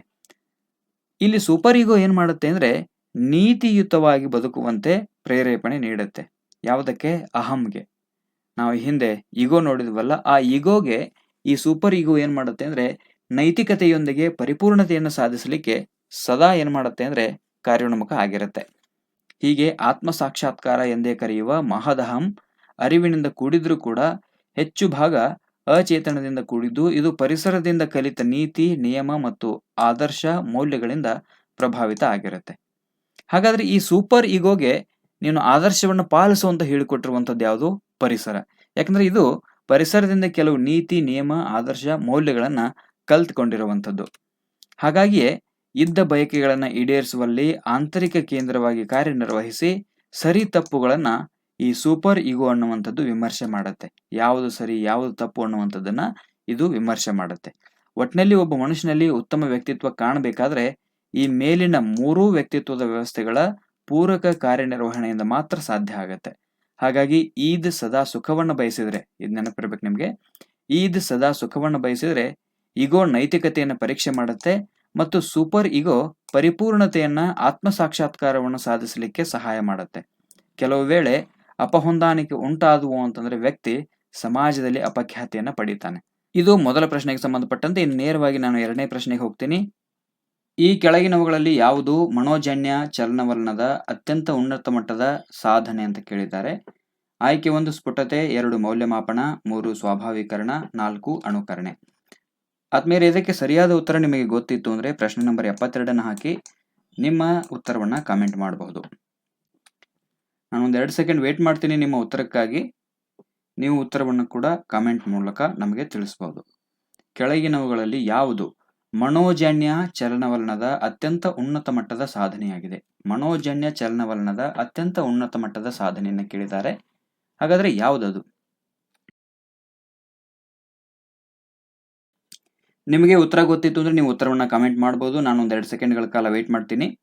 ಇದು ಆರ್ಟಿಕ್ಯುಲೇಷನ್ ಅಂತ ಕರೀತಾರೆ. ಸ್ಫುಟತೆ ಅಂದ್ರೆ ಆರ್ಟಿಕ್ಯುಲೇಷನ್. ಇದಕ್ಕೆ ಸರಿಯಾಗಿರ್ತಕ್ಕಂಥ ಉತ್ತರ ಆಯ್ಕೆ 3 ಸ್ವಾಭಾವೀಕರಣ. ಸ್ಫುಟತೆ ಅಂತಂದ್ರೆ ಮಾತನಾಡುವಾಗ ಯಾವುದೇ ತಪ್ಪುಗಳು ಆಗದೆ ಇರುವಂಥದ್ದು. ಮನೋಜನ್ಯ ಚಲನವಲನದ ಅತ್ಯಂತ ಉನ್ನತ ಮಟ್ಟದ ಸಾಧನೆ ಯಾವುದು ಅಂತ ಕೇಳಿದ್ದಾರೆ. ಸ್ಫುಟತೆ ಅಂದ್ರೆ ಮಾತನಾಡುವ ಸಂದರ್ಭದಲ್ಲಿ ಯಾವುದೇ ರೀತಿ ತಪ್ಪುಗಳಾಗದಂತೆ ಸ್ಫುಟವಾಗಿ ಮಾತನಾಡುವಂಥದ್ದನ್ನ ಆರ್ಟಿಕ್ಯುಲೇಷನ್ ಅಂತ ಕರೀತಾರೆ. ಮೌಲ್ಯಮಾಪನ ಕೂಡ ಮನೋಜನ್ಯ ಚಲನವಲನದ ಉನ್ನತ ಮಟ್ಟದ ಸಾಧನೆ ಅಲ್ಲ. ಅನುಕರಣೆ ಇದು ಸ್ವಾಭಾವಿಕವಾಗಿರ್ತಕ್ಕಂಥ ಮತ್ತೆ ಪ್ರಾಥಮಿಕವಾಗಿರ್ತಕ್ಕಂಥ ಮನೋಜನ್ಯ ಚಲನವಲನದ ಸಾಧನೆ. ಹೀಗಾಗಿ ಇಲ್ಲಿ ಅನುಕರಣೆ ಬರೋದಿಲ್ಲ. ಸ್ವಾಭಾವೀಕರಣ ಅನ್ನುವಂಥದ್ದು ಮನೋಜನ್ಯ ಚಲನವಲನದ ಅತ್ಯಂತ ಉನ್ನತ ಮಟ್ಟದ ಸಾಧನೆ ಆಗುತ್ತೆ. ಅನುಕರಣೆ ಯಾವಾಗ ಮಾಡ್ತಾನೆ ಅಂದ್ರೆ ಚಿಕ್ಕ ವಯಸ್ಸಿನಲ್ಲಿ ವ್ಯಕ್ತಿಯೊಬ್ಬ ಅನುಕರಣೆ ಮಾಡ್ತಾನೆ. ಆದ್ರೆ ಮನೋಜನ್ಯ ಚಲನವಲನದ ಅತ್ಯಂತ ಉನ್ನತ ಮಟ್ಟದ ಸಾಧನೆ ಅಂತ ಬಂದಾಗ ಅಲ್ಲಿ ಸ್ವಾಭಾವೀಕರಣ ಅನ್ನುವಂಥದ್ದಾಗುತ್ತೆ. ಸ್ವಾಭಾವಿಕವಾಗಿ ವರ್ತಿಸುವಂಥದ್ದು. ಸೊ ಇದು 72ನೇ ಪ್ರಶ್ನೆಗೆ ಸರಿಯಾಗಿರ್ತಕ್ಕಂಥ ಉತ್ತರ ಆಯ್ಕೆ 3 ಸ್ವಾಭಾವೀಕರಣ. ಇನ್ನು ಮುಂದಿನ ಪ್ರಶ್ನೆಗೆ ಹೋಗೋಣ. ಪ್ರಶ್ನೆ ನಂಬರ್ 73. ಕೆಳಗಿನ ಯಾವ ಒಂದು ಜೊತೆಯ ಅಂಶಗಳನ್ನ ಒಂದೇ ನಾಣ್ಯದ 2 ಮುಖಗಳು ಎಂದು ಪರಿಗಣಿಸಲಾಗಿದೆ? ಕೆಳಗಿನ ಯಾವ ಒಂದು ಜೊತೆಯ ಅಂಶಗಳನ್ನ ಒಂದೇ ನಾಣ್ಯದ 2 ಮುಖಗಳು ಎಂದು ಪರಿಗಣಿಸಲಾಗಿದೆ? ಆಯ್ಕೆ 1 ಆಸಕ್ತಿ ಮತ್ತು ಅವಧಾನ, ಆಸಕ್ತಿ ಮತ್ತು ಪರಿಪಕ್ವತೆ, ಪರಿಪಕ್ವತೆ ಮತ್ತು ಪ್ರೇರಣೆ, ಮನೋಭಾವ ಮತ್ತು ಪರಿಪಕ್ವತೆ. ಇದಕ್ಕೆ ಸರಿಯಾಗಿರ್ತಕ್ಕಂಥ ಉತ್ತರ ನಿಮಗೆ ಗೊತ್ತಿತ್ತು ಅಂದ್ರೆ ನೀವು ಕೂಡ ಉತ್ತರವನ್ನ ಕಾಮೆಂಟ್ ಮಾಡಬಹುದು. ಬನ್ನಿ ಈ ಪ್ರಶ್ನೆಗೆ ಸರಿಯಾದ ಉತ್ತರವನ್ನ ನೋಡೋಣ. ಆದ್ಮೇಲೆ ಇದಕ್ಕೆ ಸರಿಯಾದ ಉತ್ತರ ಆಸಕ್ತಿ ಮತ್ತು ಅವಧಾನ. ಆಸಕ್ತಿ ಮತ್ತು ಅವಧಾನವನ್ನ ಒಂದೇ ನಾಣ್ಯದ 2 ಮುಖಗಳು ಅಂತ ಕರೆಯಲಾಗುತ್ತೆ. ಯಾಕೆ ಅನ್ನುವಂಥ ಡೀಟೇಲ್ ಅನ್ನ ನೋಡ್ತಾ ಹೋಗೋಣ. ಇಲ್ಲಿ ಮೊದಲು ನಾವು ಅವಧಾನ ಅಂದ್ರೆ ಏನು ಅಂತ ತಿಳ್ಕೋಬೇಕು. ಯಾಕಂದ್ರೆ ಆಸಕ್ತಿ ಅವಧಾನದ ಒಂದು ಭಾಗ. ಹೀಗಾಗಿ ಮೊದಲು ನಾವು ಅವಧಾನ ಅಂದ್ರೆ ಏನು ಅನ್ನುವಂಥದ್ದನ್ನ ನೋಡೋಣ. ಯಾವುದೇ ಒಂದು ಸಂಗತಿಯನ್ನ ವಿಶೇಷ ಗಮನದೊಂದಿಗೆ ತಿಳಿಯುವ ಕ್ರಿಯೆಗೆ ಅವಧಾನ ಅಂತ ಹೆಸರು. ಯಾವುದೇ ಒಂದು ಸಂಗತಿಯನ್ನ ವಿಶೇಷ ಗಮನದೊಂದಿಗೆ ತಿಳಿಯುವಂತ ಕ್ರಿಯೆಗೆ ಅವಧಾನ ಅಂತ ಕರೀತಾರೆ. ಇಂಗ್ಲಿಷ್ನಲ್ಲಿ ಅಟೆನ್ಷನ್ ಅಂತಾರೆ. ಇಲ್ಲಿ ಡಮ್ವಿಲ್ಲೆ ಅವರು ಅವಧಾನಕ್ಕೆ ಒಂದು ವ್ಯಾಖ್ಯಾನವನ್ನು ಕೊಡ್ತಾರೆ. ಒಂದೇ ವಸ್ತುವಿನ ಮೇಲೆ ಪ್ರಜ್ಞೆಯನ್ನ ಕೇಂದ್ರೀಕರಿಸುವಂಥದ್ದೇ ಅಟೆನ್ಷನ್. ಒಂದೇ ವಸ್ತುವಿನ ಮೇಲೆ ಪ್ರಜ್ಞೆಯನ್ನ ಕೇಂದ್ರೀಕರಿಸುವಂಥದ್ದೇ ಅವಧಾನ ಅಂತ ಡಮ್ವಿಲ್ಲೆ ಅವರು ಹೇಳ್ತಾರೆ. ಅವಧಾನದಲ್ಲಿ 2 ವಿಧಗಳು ಬರ್ತವೆ, ಸ್ವಾಭಾವಿಕ ಅವಧಾನ ಮತ್ತು ಒತ್ತಾಯದ ಅವಧಾನ. ಇದು ಒಂದು ವಿಭಾಗ ಆದರೆ ಇನ್ನೊಂದು ರೀತಿಯಲ್ಲಿ ನಾವು ಅವಧಾನವನ್ನ ವಿಭಾಗ ಮಾಡ್ತೀವಿ. ಒಂದು ಐಚ್ಛಿಕ ಅವಧಾನ, ಇನ್ನೊಂದು ಅನೈಚ್ಛಿಕ ಅವಧಾನ. ಐಚ್ಛಿಕ ಅವಧಾನ ಅಂದ್ರೆ ಬೇಕು ಅಂತಾನೆ ಒಂದು ವಸ್ತುವಿನ ಮೇಲೆ ಗಮನವನ್ನು ಕೇಂದ್ರೀಕರಿಸುವುದು ಅಥವಾ ಪ್ರಜ್ಞೆಯನ್ನು ಕೇಂದ್ರೀಕರಿಸೋದಾದ್ರೆ, ಅನೈಚ್ಛಿಕ ಅವಧಾನ ಅಂದ್ರೆ ನಾವು ಸುಮ್ಮನೆ ಹೋಗ್ತಾ ಇರಬೇಕಾದ್ರೆ ಆಕಸ್ಮಿಕವಾಗಿ ಏನಾಗುತ್ತೆ ಅಂದ್ರೆ ಒಂದು ವಸ್ತುವಿನ ಮೇಲೆ ನಮ್ದು ಗಮನ ಹೋಗುತ್ತೆ. ಅದನ್ನ ಅನೈಚ್ಛಿಕ ಅವಧಾನ ಅಂತ ಹೇಳ್ತಾರೆ. ಇದು ಅವಧಾನದ ವಿಧಗಳಿಗೆ ಸಂಬಂಧಪಟ್ಟಂತೆ. ಇನ್ನು ಆಸಕ್ತಿ, ಇಂಗ್ಲಿಷ್ನಲ್ಲಿ ಇದಕ್ಕೆ ಇಂಟ್ರೆಸ್ಟ್ ಅಂತ ಕರಿತೀವಿ. ಆಸಕ್ತಿ ಅಂತಂದ್ರೆ ಅಭಿರುಚಿ ಅಂತ ಅರ್ಥ. ಆಸಕ್ತಿ ಅಂದ್ರೆ ಅಭಿರುಚಿ ಅಂತ ಅರ್ಥ. ಮ್ಯಾಕ್ ಡ್ಯೂಗಲ್ ಅವರ ಪ್ರಕಾರ ಆಸಕ್ತಿಯು ಗುಪ್ತ ಅವಧಾನವಾಗಿದ್ದು ಅವಧಾನವು ಆಸಕ್ತಿಯ ಸಕ್ರಿಯ ಭಾಗವಾಗಿದೆ ಅಂತ ಹೇಳ್ತಾರೆ. ಅಂದ್ರೆ ಆಸಕ್ತಿ ಎನ್ನುವಂಥದ್ದು ಗುಪ್ತವಾಗಿರ್ತಕ್ಕಂಥ ಅವಧಾನ, ಇನ್ನು ಅವಧಾನವು ಆಸಕ್ತಿಯ ಸಕ್ರಿಯ ಭಾಗ ಅಂತ ಅವ್ರು ಹೇಳ್ತಾರೆ. ಹೀಗಾಗಿ ಇಲ್ಲಿ ಆಸಕ್ತಿ ಮತ್ತು ಅವಧಾನ ಒಂದೇ ನಾಣ್ಯದ 2 ಮುಖಗಳು ಅಂತ ನಾವು ಸಾಮಾನ್ಯವಾಗಿ ಹೇಳ್ತೀವಿ. ಹೀಗಾಗಿ ಈ ಪ್ರಶ್ನೆಗೆ 73ನೇ ಪ್ರಶ್ನೆಗೆ ಸರಿಯಾಗಿರ್ತಕ್ಕಂಥ ಉತ್ತರ ಆಸಕ್ತಿ ಮತ್ತು ಅವಧಾನ ಇವೆರಡು ಒಂದೇ ನಾಣ್ಯದ 2 ಮುಖಗಳು ಅನ್ನುವಂಥದ್ದು ನಿಮಗೆ ನೆನಪಿರಬೇಕು. ಇದು ಕಲಿಕೆ ಮೇಲೆ ಪ್ರಭಾವ ಬೀರ್ತಕ್ಕಂಥ ಪ್ರಮುಖ ಅಂಶಗಳಲ್ಲಿ ಬರ್ತಕ್ಕಂಥ ಅಂಶ ಆಸಕ್ತಿ ಮತ್ತು ಅವಧಾನ. ಇನ್ನು ಮುಂದಿನ ಪ್ರಶ್ನೆಯನ್ನು ನೋಡೋಣ. ಪ್ರಶ್ನೆ ನಂಬರ್ 74. ಕೆಳಗಿನ ಯಾವುದನ್ನ ಸಂಶೋಧಕನ ಕಣ್ಣು ಎಂದು ಕರೆಯುತ್ತಾರೆ? ಕೆಳಗಿನ ಯಾವುದನ್ನ ಸಂಶೋಧಕನ ಕಣ್ಣು ಅಂತ ಕರೀತಾರೆ ಅಂತ ಪ್ರಶ್ನೆ ಇದೆ. ಆಯ್ಕೆ 1 ಸಂಭವನೀಯ ಕಾರಣಗಳ ವಿಶ್ಲೇಷಣೆ, ನಿರ್ದಿಷ್ಟಗೊಳಿಸಿದ ಸಮಸ್ಯೆ, ಕಾರ್ಯಯೋಜನೆ, 4 ಕ್ರಿಯಾ ಪ್ರಾಕಲ್ಪನೆ. ಇವುಗಳಲ್ಲಿ ಯಾವುದನ್ನ ಸಂಶೋಧಕನ ಕಣ್ಣು ಅಂತ ಕರೀತಾರೆ? ಇದಕ್ಕೆ ಸರಿಯಾಗಿರ್ತಕ್ಕಂಥ ಉತ್ತರ ಪ್ರಶ್ನೆ ನಂಬರ್ 74ಕ್ಕೆ ಸರಿಯಾದ ಉತ್ತರ ನಿಮಗೆ ಗೊತ್ತಿತ್ತು ಅಂದ್ರೆ ನೀವು ಉತ್ತರವನ್ನ ಕಾಮೆಂಟ್ ಮೂಲಕ ನಮಗೆ ತಿಳಿಸಬಹುದು. ಎಸ್, 74ನೇ ಪ್ರಶ್ನೆಗೆ ಸರಿಯಾಗಿರ್ತಕ್ಕಂಥ ಉತ್ತರ ಆಯ್ಕೆ 4 ಕ್ರಿಯಾ ಪ್ರಾಕಲ್ಪನೆ. ಇದು ಕ್ರಿಯಾ ಸಂಶೋಧನೆಯಲ್ಲಿ ಬರ್ತಕ್ಕಂಥ ಒಂದು ಪ್ರಶ್ನೆ. ಇದು ಮೊದಲಿಗೆ ನಾವು ಕ್ರಿಯಾ ಸಂಶೋಧನೆ ಅಂದ್ರೆ ಏನು ಅನ್ನುವಂಥದ್ದನ್ನ ತಿಳ್ಕೊಂಡ್ಬಿಡೋಣ. ಆದ್ಮೇಲೆ ಈ ಕ್ರಿಯಾ ಸಂಶೋಧನೆ ಆಕ್ಷನ್ ರಿಸರ್ಚ್ ಅಂತ ಏನು ನಾವು ಕರಿತೀವಿ, ಇದರ ಪರಿಕಲ್ಪನೆಯ ಜನಕ ಯಾರು ಅಂದ್ರೆ ಕರ್ಟ್ ಲೆವಿನ್ ಅವರು. ಕರ್ಟ್ ಲೆವಿನ್ ಅವರು ಕ್ರಿಯಾ ಸಂಶೋಧನೆಯ ಪರಿಕಲ್ಪನೆಯನ್ನ ಮೊಟ್ಟ ಮೊದಲು ನಮಗೆ ಕೊಡ್ತಾರೆ. ಹಾಗಾದ್ರೆ ಕ್ರಿಯಾ ಸಂಶೋಧನೆ ಅಂದ್ರೆ ಏನು ಅನ್ನುವಂಥದ್ದನ್ನ ತಿಳ್ಕೊಳ್ಳೋಣ. ಕ್ರಿಯಾ ಸಂಶೋಧನೆ ಒಂದು ಸಂಶೋಧನಾ ವಿಧಾನ ಆದ್ರೂ ಕೂಡ ಮೂಲಭೂತ ಸಂಶೋಧನೆಯಂತೆ ಇದು ವ್ಯಾಪಕವಾಗಿರ್ತಕ್ಕಂಥ ಉದ್ದೇಶವನ್ನು ಹೊಂದಿರೋದಿಲ್ಲ. ಕ್ರಿಯಾ ಸಂಶೋಧನೆ ಒಂದು ಸಂಶೋಧನೆಯ ವಿಧಾನ ಹೌದು, ಆದ್ರೆ ಇದು ಮೂಲಭೂತವಾಗಿರ್ತಕ್ಕಂಥ ಸಂಶೋಧನೆಯಂತೆ ವ್ಯಾಪಕವಾದ ಉದ್ದೇಶವನ್ನು ಹೊಂದಿರೋದಿಲ್ಲ. ತಾತ್ಕಾಲಿಕವಾಗಿ ಒಂದು ಸಮಸ್ಯೆಗೆ ಪರಿಹಾರ ಕಂಡುಹಿಡಿಯುವಲ್ಲಿ ನಡೆಸ್ತಕ್ಕಂಥ ಒಂದು ಸಂಶೋಧನೆಯನ್ನು ನಾವು ಕ್ರಿಯಾ ಸಂಶೋಧನೆ ಅಂತ ಕರಿತೀವಿ. ಕ್ರಿಯಾ ಸಂಶೋಧನೆ ತರಗತಿ ಶಿಕ್ಷಕನೊಬ್ಬ ತನ್ನ ನಿತ್ಯ ರೂಢಿಗಳಲ್ಲಿ ಎದುರಿಸುವ ಸಮಸ್ಯೆಗಳಿಗೆ ಪರಿಹಾರ ಕಂಡುಕೊಳ್ಳುವಂತ ಸೀಮಿತ ಉದ್ದೇಶವನ್ನು ಹೊಂದಿರತಕ್ಕಂಥದ್ದು. ಈ ಆಕ್ಷನ್ ರಿಸರ್ಚ್ ಏನ್ ಮಾಡುತ್ತೆ ಅಂದ್ರೆ ತರಗತಿಯ ಶಿಕ್ಷಕನೊಬ್ಬನಿಗೆ ತನ್ನ ನಿತ್ಯದ ರೂಢಿಗಳಲ್ಲಿ ಎದುರಾಗುವಂತಹ ಸಮಸ್ಯೆಗಳಿಗೆ ಪರಿಹಾರ ಕಂಡುಕೊಳ್ಳಿಕ್ಕೆ ಬಳಸ್ತಕ್ಕಂಥ ಸೀಮಿತ ಉದ್ದೇಶವನ್ನು ಹೊಂದಿರತಕ್ಕಂಥ ಸಂಶೋಧನೆಯನ್ನ ನಾವು ಕ್ರಿಯಾ ಸಂಶೋಧನೆ ಅಂತ ಕರಿತೀವಿ. ಇನ್ನು ಈ ಕ್ರಿಯಾ ಸಂಶೋಧನೆಯಲ್ಲಿ ಮುಖ್ಯವಾಗಿ 5 ಹಂತಗಳು ಬರ್ತದೆ. ಮೊದಲನೇದು ಸಮಸ್ಯೆಯನ್ನು ಗುರುತಿಸುವಂಥದ್ದು. ನಾವೊಂದು ತರಗತಿಯನ್ನು ತಗೊಂಡಾಗ ತರಗತಿಯಲ್ಲಿ ಎದುರಾಗುವಂತಹ ಒಂದು ಸಮಸ್ಯೆಯನ್ನು ತಗೊಂಡ್ವಿ ಅಂದ್ರೆ ಮೊದಲು ನಾವು ಏನ್ ಮಾಡ್ಬೇಕಾಗತ್ತೆ ಅಂದ್ರೆ ಆ ಸಮಸ್ಯೆಯನ್ನು ಗುರುತಿಸಬೇಕಾಗತ್ತೆ. ಅನಂತರ ಸಮಸ್ಯೆಯ ವಿಶ್ಲೇಷಣೆ ಮಾಡಬೇಕಾಗತ್ತೆ. ಅನಂತರ ಸಮಸ್ಯೆಯ ಕಾರಣಗಳನ್ನ ತಿಳ್ಕೊಳ್ಬೇಕು. ಅನಂತರ ಕ್ರಿಯಾ ಪ್ರಾಕಲ್ಪನೆಗಳ ನಿರೂಪಣೆ, ಇದು 4ನೇ ಹಂತ ಇದೆಯಲ್ಲ, ಇದು ಬಹಳಷ್ಟು ಇಂಪಾರ್ಟೆಂಟ್ ಆಗಿರುವಂತದ್ದು. ಈ 4ನೇ ಹಂತವನ್ನ ಕ್ರಿಯಾ ಪ್ರಾಕಲ್ಪನೆಗಳ ನಿರೂಪಣೆಯ ಹಂತವನ್ನ ಸಂಶೋಧಕನ ಕಣ್ಣು ಅಂತ ಕರಿತೀವಿ. ಅದಾದ ನಂತರ ಸಂಶೋಧನಾ ವಿನ್ಯಾಸವನ್ನ ರೂಪಿಸುವಿಕೆ. ಈ ಕ್ರಿಯಾ ಪ್ರಾಕಲ್ಪನೆ ಅಂದ್ರೆ ಏನು ಅಂತ ನಾನು ಆಲ್ರೆಡಿ ನಿಮಗೆ ಹೇಳಿದ್ದೀನಿ. ಮನೋವಿಜ್ಞಾನದ ವಿಧಾನಗಳಾಗಿರ್ತಕ್ಕಂಥ ಪ್ರಾಯೋಗಿಕ ವಿಧಾನದಲ್ಲಿ ಈ ಕ್ರಿಯಾ ಪ್ರಾಕಲ್ಪನೆ ನಿರೂಪಣೆ ಅಂತಂದ್ರೆ ಏನು ಅಂತ ನಾನು ಬಹಳಷ್ಟು ಡೀಟೇಲ್ ಆಗಿ ಹೇಳಿದ್ದೇನೆ. ಕ್ರಿಯಾ ಪ್ರಾಕಲ್ಪನೆ ಅಂದ್ರೆ ಒಂದು ಸಮಸ್ಯೆಗೆ ತಾತ್ಕಾಲಿಕವಾಗಿ ಜಾಣ್ಮೆಯಿಂದ ಊಹಿಸಿರ್ತಕ್ಕಂಥ ಪರಿಹಾರ ಅನ್ನುವಂಥದ್ದು. ಹೀಗಾಗಿ ಈ ಕ್ರಿಯಾ ಪ್ರಾಕಲ್ಪನೆಗಳ ನಿರೂಪಣೆ ಏನಿದೆ ಇದು ಸಂಶೋಧಕನ ಕಣ್ಣು. ಯಾಕಂದ್ರೆ ಸಂಶೋಧಕ ಏನ್ ಮಾಡ್ತಾನೆ ಅಂದ್ರೆ ಒಂದು ಸಮಸ್ಯೆ ಇದೆ ಅಂತ ಅಂದಾಗ ಆ ಸಮಸ್ಯೆಯನ್ನು ಯಾವ ರೀತಿ ಪರಿಹಾರ ಮಾಡಬೇಕು, ಏನನ್ನ ಮಾಡಿದ್ರೆ ಆ ಸಮಸ್ಯೆ ಪರಿಹಾರ ಆಗತ್ತೆ ಅಂತ ಒಂದು ಜಾಣ್ಮೆಯಿಂದ ತಾತ್ಕಾಲಿಕ ಪರಿಹಾರವನ್ನ ರೂಪಿಸಿಕೊಳ್ತಾನೆ. ಅವುಗಳನ್ನು ನಾವೇನ್ ಕರಿತೀವಿ ಅಂದ್ರೆ ಸಂಶೋಧಕನ ಕಣ್ಣು ಅಂತ ಕರಿತೀವಿ. ಕೊನೆಯ ಹಂತ ಸಂಶೋಧನಾ ವಿನ್ಯಾಸ ರೂಪಿಸುವಿಕೆ. ಸಂಶೋಧನೆ ಎಲ್ಲ ಮುಗಿದ ನಂತರ ನಾವೇನ್ ಮಾಡ್ತೀವಿ ಅಂದ್ರೆ ಒಂದು ವಿನ್ಯಾಸವನ್ನು ರೂಪಿಸಿ ಆ ಸಮಸ್ಯೆಗೆ ಸೂಕ್ತವಾಗಿರುವಂತ ಪರಿಹಾರವನ್ನ ರೂಪಿಸುವಂತ ಕೆಲಸವನ್ನ ಮಾಡ್ತೀವಿ. ಅದು ಸಂಶೋಧನಾ ವಿನ್ಯಾಸ ರೂಪಿಸುವಿಕೆ ಅನ್ನುವಂಥದ್ದು. ಇದಿಷ್ಟು ಕ್ರಿಯಾ ಸಂಶೋಧನೆಗೆ ಸಂಬಂಧಪಟ್ಟಂತೆ 74ನೇ ಪ್ರಶ್ನೆಗೆ ಸರಿಯಾಗಿರ್ತಕ್ಕಂಥ ಉತ್ತರ ನಿಮಗೆ ಅರ್ಥ ಆಯಿತು ಅಂತ ನಾನು ಭಾವಿಸ್ತೇನೆ. ಇನ್ನು ಮುಂದಿನ ಪ್ರಶ್ನೆಯನ್ನ ನೋಡೋಣ. ಪ್ರಶ್ನೆ ನಂಬರ್ 75. ಈ ಹಂತದ ಜ್ಞಾನಾತ್ಮಕ ಬೆಳವಣಿಗೆಯಲ್ಲಿ ತಾರ್ಕಿಕ ಚಿಂತನೆ ಸಂಪೂರ್ಣವಾಗಿ ವಿಕಾಸಗೊಳ್ಳುತ್ತದೆ. ಈ ಹಂತದ ಜ್ಞಾನಾತ್ಮಕ ಬೆಳವಣಿಗೆಯಲ್ಲಿ ತಾರ್ಕಿಕ ಚಿಂತನೆ ಸಂಪೂರ್ಣವಾಗಿ ವಿಕಾಸಗೊಳ್ಳುತ್ತೆ. ಆಯ್ಕೆ 1 ಸಂವೇದನಾಗತಿ ಹಂತ, ಮೂರ್ತ ಕಾರ್ಯಗಳ ಹಂತ, ಔಪಚಾರಿಕ ಕಾರ್ಯಗಳ ಹಂತ, ಕಾರ್ಯಪೂರ್ವ ಹಂತ. ಇದು ಜೀನ್ ಪಿಯಾಜೆ ಅವರ ಜ್ಞಾನಾತ್ಮಕ ವಿಕಾಸ ಸಿದ್ಧಾಂತಕ್ಕೆ ಸಂಬಂಧಪಟ್ಟಿರ್ತಕ್ಕಂಥ ಪ್ರಶ್ನೆ. ಪ್ರಶ್ನೆ ನಂಬರ್ 75ಕ್ಕೆ ನಿಮಗೆ ಸರಿಯಾದ ಉತ್ತರ ಗೊತ್ತಿತ್ತು ಅಂದ್ರೆ ಈ ಕೆಳಗಿನ ಯಾವ ಹಂತದಲ್ಲಿ ತಾರ್ಕಿಕ ಚಿಂತನೆ ಅನ್ನುವಂಥದ್ದು ಸಂಪೂರ್ಣವಾಗಿ ವಿಕಾಸಗೊಳ್ಳುತ್ತೆ ಅಂತ ಅವ್ರು ಕೇಳಿದ್ದಾರೆ. ಕ್ರಿಟಿಕಲ್ ಥಿಂಕಿಂಗ್, ತಾರ್ಕಿಕ ಚಿಂತನೆ ಅಂತ ಏನು ನಾವು ಕರಿತೀವಿ, ಕ್ರಿಟಿಕಲ್ ಥಿಂಕಿಂಗ್, ಇದು ಈ ಕೆಳಗಿನ ಯಾವ ಹಂತದಲ್ಲಿ ಸಂಪೂರ್ಣವಾಗಿ ವಿಕಾಸಗೊಳ್ಳುತ್ತೆ ಅಂತ ಅವ್ರು ಕೇಳಿದ್ದಾರೆ. 4 ಆಯ್ಕೆಗಳನ್ನು ಕೂಡ ಕೊಟ್ಟಿದ್ದಾರೆ. ಸಂವೇದನಾಗತಿ ಹಂತ ಇದೆ, ಮೂರ್ತ ಕಾರ್ಯಗಳ ಹಂತ, ಔಪಚಾರಿಕ ಕಾರ್ಯಗಳ ಹಂತ, ಕಾರ್ಯಪೂರ್ವ ಹಂತ. ಇದಕ್ಕೆ ಸರಿಯಾದ ಉತ್ತರ ನಿಮಗೆ ಗೊತ್ತಿತ್ತು ಅಂದ್ರೆ ನೀವು ಉತ್ತರವನ್ನ ನಮಗೆ ಕಾಮೆಂಟ್ ಮೂಲಕ ತಿಳಿಸಬಹುದು. ಪ್ರಶ್ನೆ ನಂಬರ್ 75 ಹಾಕಿ ನಿಮ್ಮ ಉತ್ತರವನ್ನ ನಮಗೆ ಕಾಮೆಂಟ್ ಮಾಡಬಹುದು.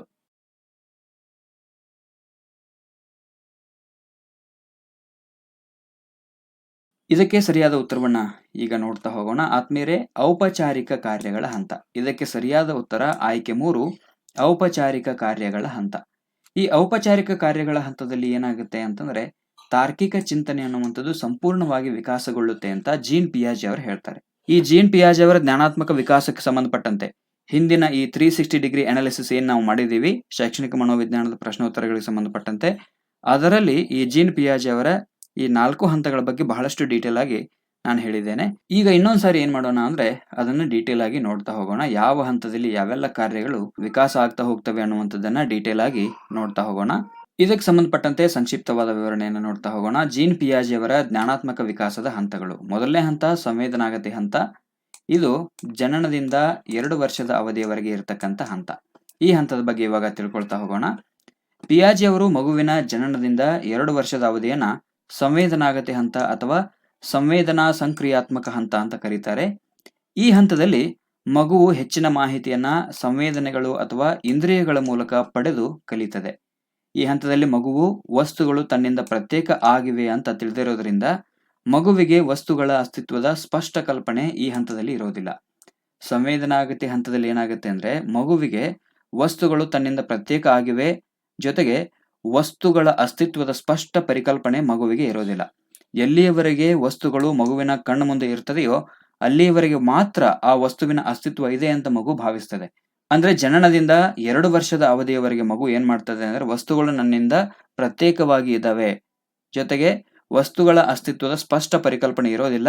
ಎಲ್ಲಿಯವರೆಗೂ ಆ ಮಗುವಿನ ಕಣ್ಣು ಮುಂದೆ ಒಂದು ವಸ್ತು ಇರ್ತದೆ ಅಲ್ಲಿಯ ತನಕ ಆ ವಸ್ತು ಇದೆ ಅಂತ ಮಗು ಭಾವಿಸ್ತದೆ. ಯಾವ ಹಂತದಲ್ಲಿ? ಸಂವೇದನಾಗತಿ ಹಂತದಲ್ಲಿ. ಇದು ನಿಮಗೆ ನೆನಪಿರಬೇಕು. ಈ ಹಂತದ ಕೊನೆಗೆ ಬಂದಾಗ ಅಂದ್ರೆ ಜನನದಿಂದ 2 ವರ್ಷದ ಅವಧಿಯನ್ನ ನಾವು ಸಂವೇದನಾಗತಿ ಹಂತ ಅಂತೀವಿ. ಈ ಹಂತದ ಕೊನೆಗೆ ಅಂದ್ರೆ 2 ವರ್ಷದ ಅವಧಿಗೆ ಬಂದಾಗ ತನ್ನ ಕಣ್ಣ ಮುಂದೆ ಇರತಕ್ಕಂಥ ವಸ್ತು ಮಾಯವಾದರೆ ಆ ವಸ್ತುವಿನ ಸಂಕೇತಗಳು ಏನಾಗ್ತದೆ ಅಂದ್ರೆ ಮಗುವಿನ ಮೆದುಳಿನಲ್ಲಿ ದಾಖಲಾಗೋದ್ರಿಂದ ಮಗುವು ಮಾಯವಾಗಿರ್ತಕ್ಕಂಥ ಆ ವಸ್ತುವನ್ನ ಹುಡುಕ್ಲಿಕ್ಕೆ ಕಲಿತದೆ. ಇದು ನಿಮ್ಮ ಮನೇಲಿ ಚಿಕ್ಕ ಮಕ್ಕಳು ಇದ್ರು ಅಂದ್ರೆ ಸ್ವಲ್ಪ ಗಮನಿಸಿ. ಜನನದಿಂದ ಅಂದ್ರೆ ಹುಟ್ಟಿದಾಗಿನಿಂದ 2 ವರ್ಷದ ಅವಧಿಯವರೆಗಿನ ಮಕ್ಕಳು ತಮ್ಮ ಮನೆಯಲ್ಲಿ ಏನಾದರೂ ಇದ್ರು ಅಂದ್ರೆ ಈ ವಿಷಯವನ್ನ ತಾವು ಗಮನಿಸಬೇಕು. ಇಲ್ಲಿ 2 ವರ್ಷದ ಅವಧಿಗೆ ಬಂದಾಗ ಮಗು ಏನ್ ಮಾಡ್ತದೆ ಅಂದ್ರೆ ತನ್ನ ಕಣ್ಣು ಮುಂದೆ ಇರ್ತಕ್ಕಂಥ ವಸ್ತು ಮಾಯವಾದಾಗ ಆ ವಸ್ತುವಿನ ಸಂಕೇತಗಳು ಆ ಮಗುವಿನ ಮೆದುಳಿನಲ್ಲಿ ಹಾಗೆ ದಾಖಲಾಗ್ತವೆ. ಆಗ ಮಗು ಏನ್ ಮಾಡುತ್ತೆ ಅಂದ್ರೆ ಮಾಯವಾಗಿರ್ತಕ್ಕಂಥ ವಸ್ತುವನ್ನ ಹುಡುಕ್ಲಿಕ್ಕೆ ಕಲಿಯುತ್ತೆ. ಅಲ್ಲದೆ ವಸ್ತುಗಳ ಪರಸ್ಪರ ಕಾರಕ ಸಂಬಂಧಗಳನ್ನ ತಿಳಿಯಲು ಮಗು ಪ್ರಯತ್ನ ಮಾಡುತ್ತೆ. ನಂತರ ಪರಿಸರದೊಂದಿಗೆ ಪ್ರತಿಕ್ರಿಯಿಸಲು ಬಿಂಬಗಳು, ಸರಳ ಪದಗಳು ಮತ್ತು ಚಿಹ್ನೆಗಳನ್ನ, ಸಂಕೇತಗಳನ್ನ ಮಗು ಬಳಸಲಿಕ್ಕೆ ಆರಂಭ ಮಾಡುತ್ತೆ. ಅಂದ್ರೆ ಪರಿಸರದಲ್ಲಿರ್ತಕ್ಕಂಥ ವಸ್ತುಗಳನ್ನ, ಬಿಂಬಗಳನ್ನ, ಸರಳ ಪದಗಳನ್ನ ಮತ್ತು ಚಿಹ್ನೆಗಳನ್ನ, ಸಂಕೇತಗಳನ್ನ ಬಳಕೆ ಮಾಡಿಕೊಂಡು ಏನ್ ಮಾಡುತ್ತೆ ಅಂದ್ರೆ ಮಗು ಪರಿಸರದೊಂದಿಗೆ ಪ್ರತಿಕ್ರಿಯೆ ಮಾಡಲಿಕ್ಕೆ ಆರಂಭ ಮಾಡುತ್ತೆ. ಇದಕ್ಕೆ ಸಂಬಂಧಪಟ್ಟಂತೆ ಒಂದು ಸಣ್ಣ ಉದಾಹರಣೆಯನ್ನ ನೋಡೋಣ. 8 ತಿಂಗಳ ಮಗುವಿನ ಮುಂದೆ ಒಂದು ಗೊಂಬೆಯನ್ನ ಇಟ್ಟಾಗ ಮಗು ಆ ಗೊಂಬೆಯನ್ನ ದೃಷ್ಟಿಸಿ ನೋಡುತ್ತೆ. ನಂತರ ಗೊಂಬೆಯನ್ನ ತೆಗೆದುಕೊಳ್ಳಲು ಪ್ರಯತ್ನ ಮಾಡುತ್ತೆ. ಸ್ವಲ್ಪ ಸಮಯದ ನಂತರ ಆ ಗೊಂಬೆಯ ಮುಂದೆ ಒಂದು ಬಿಳಿ ಬಟ್ಟೆಯನ್ನ ಅಡ್ಡ ಇಟ್ಟಾಗ ಮಗುವು ಗೊಂಬೆಯನ್ನು ಹುಡುಕುವುದನ್ನು ಬಿಟ್ಟು ಬಿಡುತ್ತೆ. ನಂತರ ಅದೇ ಮಗುವಿಗೆ 10 ತಿಂಗಳಾದ ನಂತರ ಈ ಪ್ರಯೋಗವನ್ನ ಪುನರಾವರ್ತನೆ ಮಾಡಿದಾಗ ಮಗು ಗೊಂಬೆ ಕಾಣದೇ ಇದ್ದಾಗ ಮುಂದೆ ಹಾಕಿರ್ತಕ್ಕಂಥ ಅಡ್ಡ ನಾವೇನು ಬಿಳಿ ಪರದೆಯನ್ನು ಹಾಕಿರ್ತೀವಲ್ಲ ಆ ಪರದೆಯನ್ನು ಸರಿಸಿ ಗೊಂಬೆಯನ್ನ ನೋಡ್ಲಿಕ್ಕೆ ಮಗು ಪ್ರಯತ್ನ ಪಡುತ್ತೆ.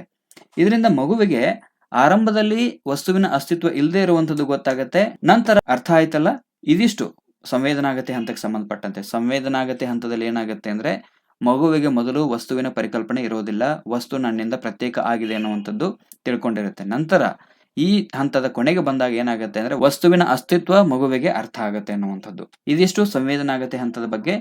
ಇನ್ನು ಜೀನ್ ಪಿಯಾಜೆ ಅವರ ಜ್ಞಾನಾತ್ಮಕ ವಿಕಾಸದ 2ನೇ ಹಂತ ಯಾವುದು ಅಂದ್ರೆ ಕ್ರಿಯಾಪೂರ್ವ ಹಂತ. 2 ವರ್ಷದಿಂದ 6 ವರ್ಷದ ಅವಧಿಯನ್ನ ನಾವು ಕ್ರಿಯಾಪೂರ್ವ ಹಂತ ಅಂತ ಕರಿತೀವಿ.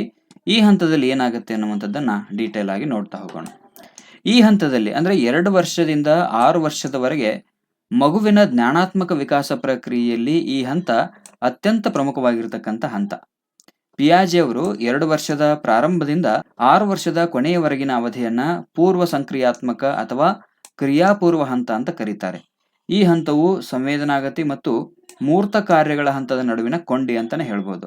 ಯಾಕಂದ್ರೆ ಸಂವೇದನಾಗತಿ ಹಂತದಲ್ಲಿ ಕಂಡು ಬರ್ತಕ್ಕಂಥ ವಸ್ತುಗಳ ಅಸ್ತಿತ್ವದ ಕಲ್ಪನೆ ಈ ಹಂತದ ಕಾರ್ಯಕ್ಕೂ ಮತ್ತು ಮುಂದಿನ ಹಂತದ ಸ್ವಯಂ ಕಾರ್ಯನಿರ್ವಹಣೆಗೂ ಕೂಡ ಭದ್ರ ಬುನಾದಿಯನ್ನ ಒದಗಿಸಿಕೊಡುತ್ತೆ. ಅಂದ್ರೆ ಈ ಕ್ರಿಯಾಪೂರ್ವ ಹಂತ ಏನ್ ಮಾಡುತ್ತೆ ಅಂದ್ರೆ ಸಂವೇದನಾಗತಿ ಹಂತ ಮತ್ತು ಮುಂದೆ ಬರ್ತಕ್ಕಂಥ ಮೂರ್ತ ಕಾರ್ಯಗಳ ಹಂತ, ಈ ಎರಡರ ನಡುವೆ ಇರತಕ್ಕಂಥ ಕೊಂಡಿ. ಇಲ್ಲಿ ಸಂವೇದನಾಗತಿ ಹಂತದಲ್ಲಿ ಕಂಡು ಬಂದಿರತಕ್ಕಂಥ ವಸ್ತುಗಳ ಅಸ್ತಿತ್ವದ ಕಲ್ಪನೆ ಈ ಹಂತದ ಕಾರ್ಯಕ್ಕೂ ಮತ್ತು ಮುಂದಿನ ಹಂತದ ಸ್ವಯಂ ಕಾರ್ಯನಿರ್ವಹಣೆಗೆ ಭದ್ರ ಬುನಾದಿಯನ್ನು ಒದಗಿಸಿಕೊಡುತ್ತೆ ಅಂತ ಪಿಯಾಜೆ ಅವರು ಹೇಳ್ತಾರೆ. ಹಿಂದಿನ ಹಂತಕ್ಕೆ ಹೋಲಿಸಿದಾಗ ಈ ಹಂತದಲ್ಲಿ ಇಂದ್ರಿಯಗಳು ಹೆಚ್ಚು ಕಾರ್ಯನಿರ್ವಹಿಸುವುದು ಕಂಡು ಬಂದರೂ ಕೂಡ ಅಸ್ಪಷ್ಟತೆ ಅನ್ನುವಂಥದ್ದು ಇಲ್ಲಿ ಇರುತ್ತೆ. ಅಂದ್ರೆ ಈ ಹಂತದಲ್ಲಿ ಕಾರ್ಯಪೂರ್ವ ಹಂತದಲ್ಲಿ ಕಾರ್ಯನಿರ್ವಹಿಸುವಂಥದ್ದು ಹೆಚ್ಚಾಗಿ ಕಂಡು ಬಂದರೂ ಕೂಡ ಆ ಕೆಲಸಗಳಲ್ಲಿ ಏನಿರುತ್ತೆ ಅಂದ್ರೆ ಅಸ್ಪಷ್ಟತೆ ಅನ್ನುವಂಥದ್ದು ಇರುತ್ತೆ. ವಸ್ತುಗಳನ್ನ ಶಬ್ದ ಮತ್ತು ಸಂಕೇತಗಳ ಮೂಲಕ ಗುರುತಿಸಲು ಮಗು ಪ್ರಯತ್ನಿಸಿದರೆ ಅಮೂರ್ತ ಕಲ್ಪನೆಯು ಬೆಳೆಯದೇ ಇರುವಂಥದ್ದು ಈ ಹಂತದಲ್ಲಿ ಕಂಡುಬರುತ್ತೆ. ಕ್ರಿಯಾಪೂರ್ವ ಹಂತದಲ್ಲಿ ಏನಾಗುತ್ತೆ ಅಂದ್ರೆ ಅಮೂರ್ತ ಕಲ್ಪನೆ ಬೆಳೆದಿರೋದಿಲ್ಲ ಮಗುವಿಗೆ. ವಸ್ತುಗಳನ್ನ ಶಬ್ದ ಮತ್ತು ಸಂಕೇತಗಳನ್ನ ಗುರುತಿಸಲಿಕ್ಕೆ ಪ್ರಯತ್ನ ಪಡುತ್ತೆ ಹೊರತಾಗಿ ಅಮೂರ್ತ ಕಲ್ಪನೆ ಅನ್ನುವಂಥದ್ದು ಕಾರ್ಯಪೂರ್ವ ಹಂತದಲ್ಲಿ ಮಗುವಿನಲ್ಲಿ ಬೆಳೆದಿರೋದಿಲ್ಲ. ಹಾಗಾಗಿ ಸಮಸ್ಯೆಗಳನ್ನ ಬಿಡಿಸುವ ಆಲೋಚಿಸುವ ಸಾಮರ್ಥ್ಯ ಅಷ್ಟಾಗಿ ಈ ಹಂತದಲ್ಲಿ ಬೆಳೆದಿರೋದಿಲ್ಲ. ಆದ್ರೆ ಈ ಹಂತದಲ್ಲಿ ಮಕ್ಕಳಿಗೆ ಅಹಂ ಪ್ರವೃತ್ತಿ ಹೆಚ್ಚಾಗಿರುತ್ತೆ. ನೋಡಿರುವಂಥದ್ದು ಎಲ್ಲ ನನಗೇ ಬೇಕು ಅನ್ನುವಂಥ ಅಹಂ ಪ್ರವೃತ್ತಿ ಮಕ್ಕಳಲ್ಲಿ ಹೆಚ್ಚಾಗಿರುತ್ತೆ. ಇಡೀ ಜಗತ್ತು ಇರುವುದು ನನಗಾಗಿ ಅನ್ನುವಂಥ ಕಲ್ಪನೆಯಿಂದ ಇತರರ ದೃಷ್ಟಿಕೋನಗಳಿಗೆ ಮಗು ಇಲ್ಲಿ ಮನ್ನಣೆ ನೀಡೋದಿಲ್ಲ. ಅಂದ್ರೆ 2 ರಿಂದ 6 ವರ್ಷದ ಮಗು ಏನ್ ಮಾಡುತ್ತೆ ಅಂದ್ರೆ ಕ್ರಿಯಾಪೂರ್ವ ಹಂತದಲ್ಲಿ ಇಡೀ ಜಗತ್ತು ಇರುವಂಥದ್ದು ನನಗಾಗಿ ಅನ್ನುವಂಥ ಕಲ್ಪನೆಯಿಂದ ಬೇರೆಯವರ ದೃಷ್ಟಿಕೋನಗಳಿಗೆ ಮನ್ನಣೆಯನ್ನ ನೀಡೋದಿಲ್ಲ ಮಗು. ಅಂದ್ರೆ ಅದೇನ್ ತಿಳ್ಕೊಂಡಿರುತ್ತೆ ಅಂದ್ರೆ ಇಡೀ ಜಗತ್ತು ಇರುವುದು ನನಗೋಸ್ಕರನೇ ಅಂತ ಆ ಮಗು ಭಾವಿಸಿರುತ್ತೆ. ಅಂದ್ರೆ ಇಲ್ಲಿ ಮಗುವಿನಲ್ಲಿ ಅಹಂ ಪ್ರವೃತ್ತಿ ಅನ್ನುವಂಥದ್ದು ಹೆಚ್ಚಾಗಿರುತ್ತೆ ಅನ್ನುವಂಥದ್ದು. ಪ್ರಾರಂಭದಲ್ಲಿ ಹೆಚ್ಚು ಕಡಿಮೆ ಸಂವಹನವು ಸರಳ ಪದಗಳ ಮತ್ತು ಸಂಜ್ಞೆಗಳ ಮೂಲಕ ಈ ಹಂತದಲ್ಲಿ ನಡೆಯುತ್ತೆ. ನಂತರ ಸರಳ ವಾಕ್ಯಗಳನ್ನು ಬಳಸುವುದನ್ನ ಮಗು ಇಲ್ಲಿ ಕಲಿಯುತ್ತೆ. ವಸ್ತುಗಳನ್ನ ಕೆಲವು ಪ್ರಧಾನ ಗುಣಗಳನ್ನ ಆಧರಿಸಿ ಪರಿಕಲ್ಪನೆ ಮೂಡಿಸಿಕೊಂಡು ವರ್ಗೀಕರಣ ಮಾಡುವಂಥದ್ದನ್ನ ಇಲ್ಲಿ ಕಲಿಯುತ್ತೆ. ಕ್ರಿಯಾಪೂರ್ವ ಹಂತದಲ್ಲಿ ಏನ್ ಮಾಡುತ್ತೆ ಅಂದ್ರೆ ವಸ್ತುಗಳನ್ನ ಪ್ರಧಾನ ಗುಣಲಕ್ಷಣಗಳನ್ನ ಆಧಾರವಾಗಿಟ್ಕೊಂಡು ಪರಿಕಲ್ಪನೆಯನ್ನು ಮೂಡಿಸಿಕೊಂಡು ಆ ವಸ್ತುಗಳನ್ನ ಬೇರೆ ಬೇರೆ ವರ್ಗೀಕರಣ ಮಾಡುವಂಥದ್ದನ್ನ ಮಗು ಇಲ್ಲಿ ಕಲಿಯುತ್ತೆ.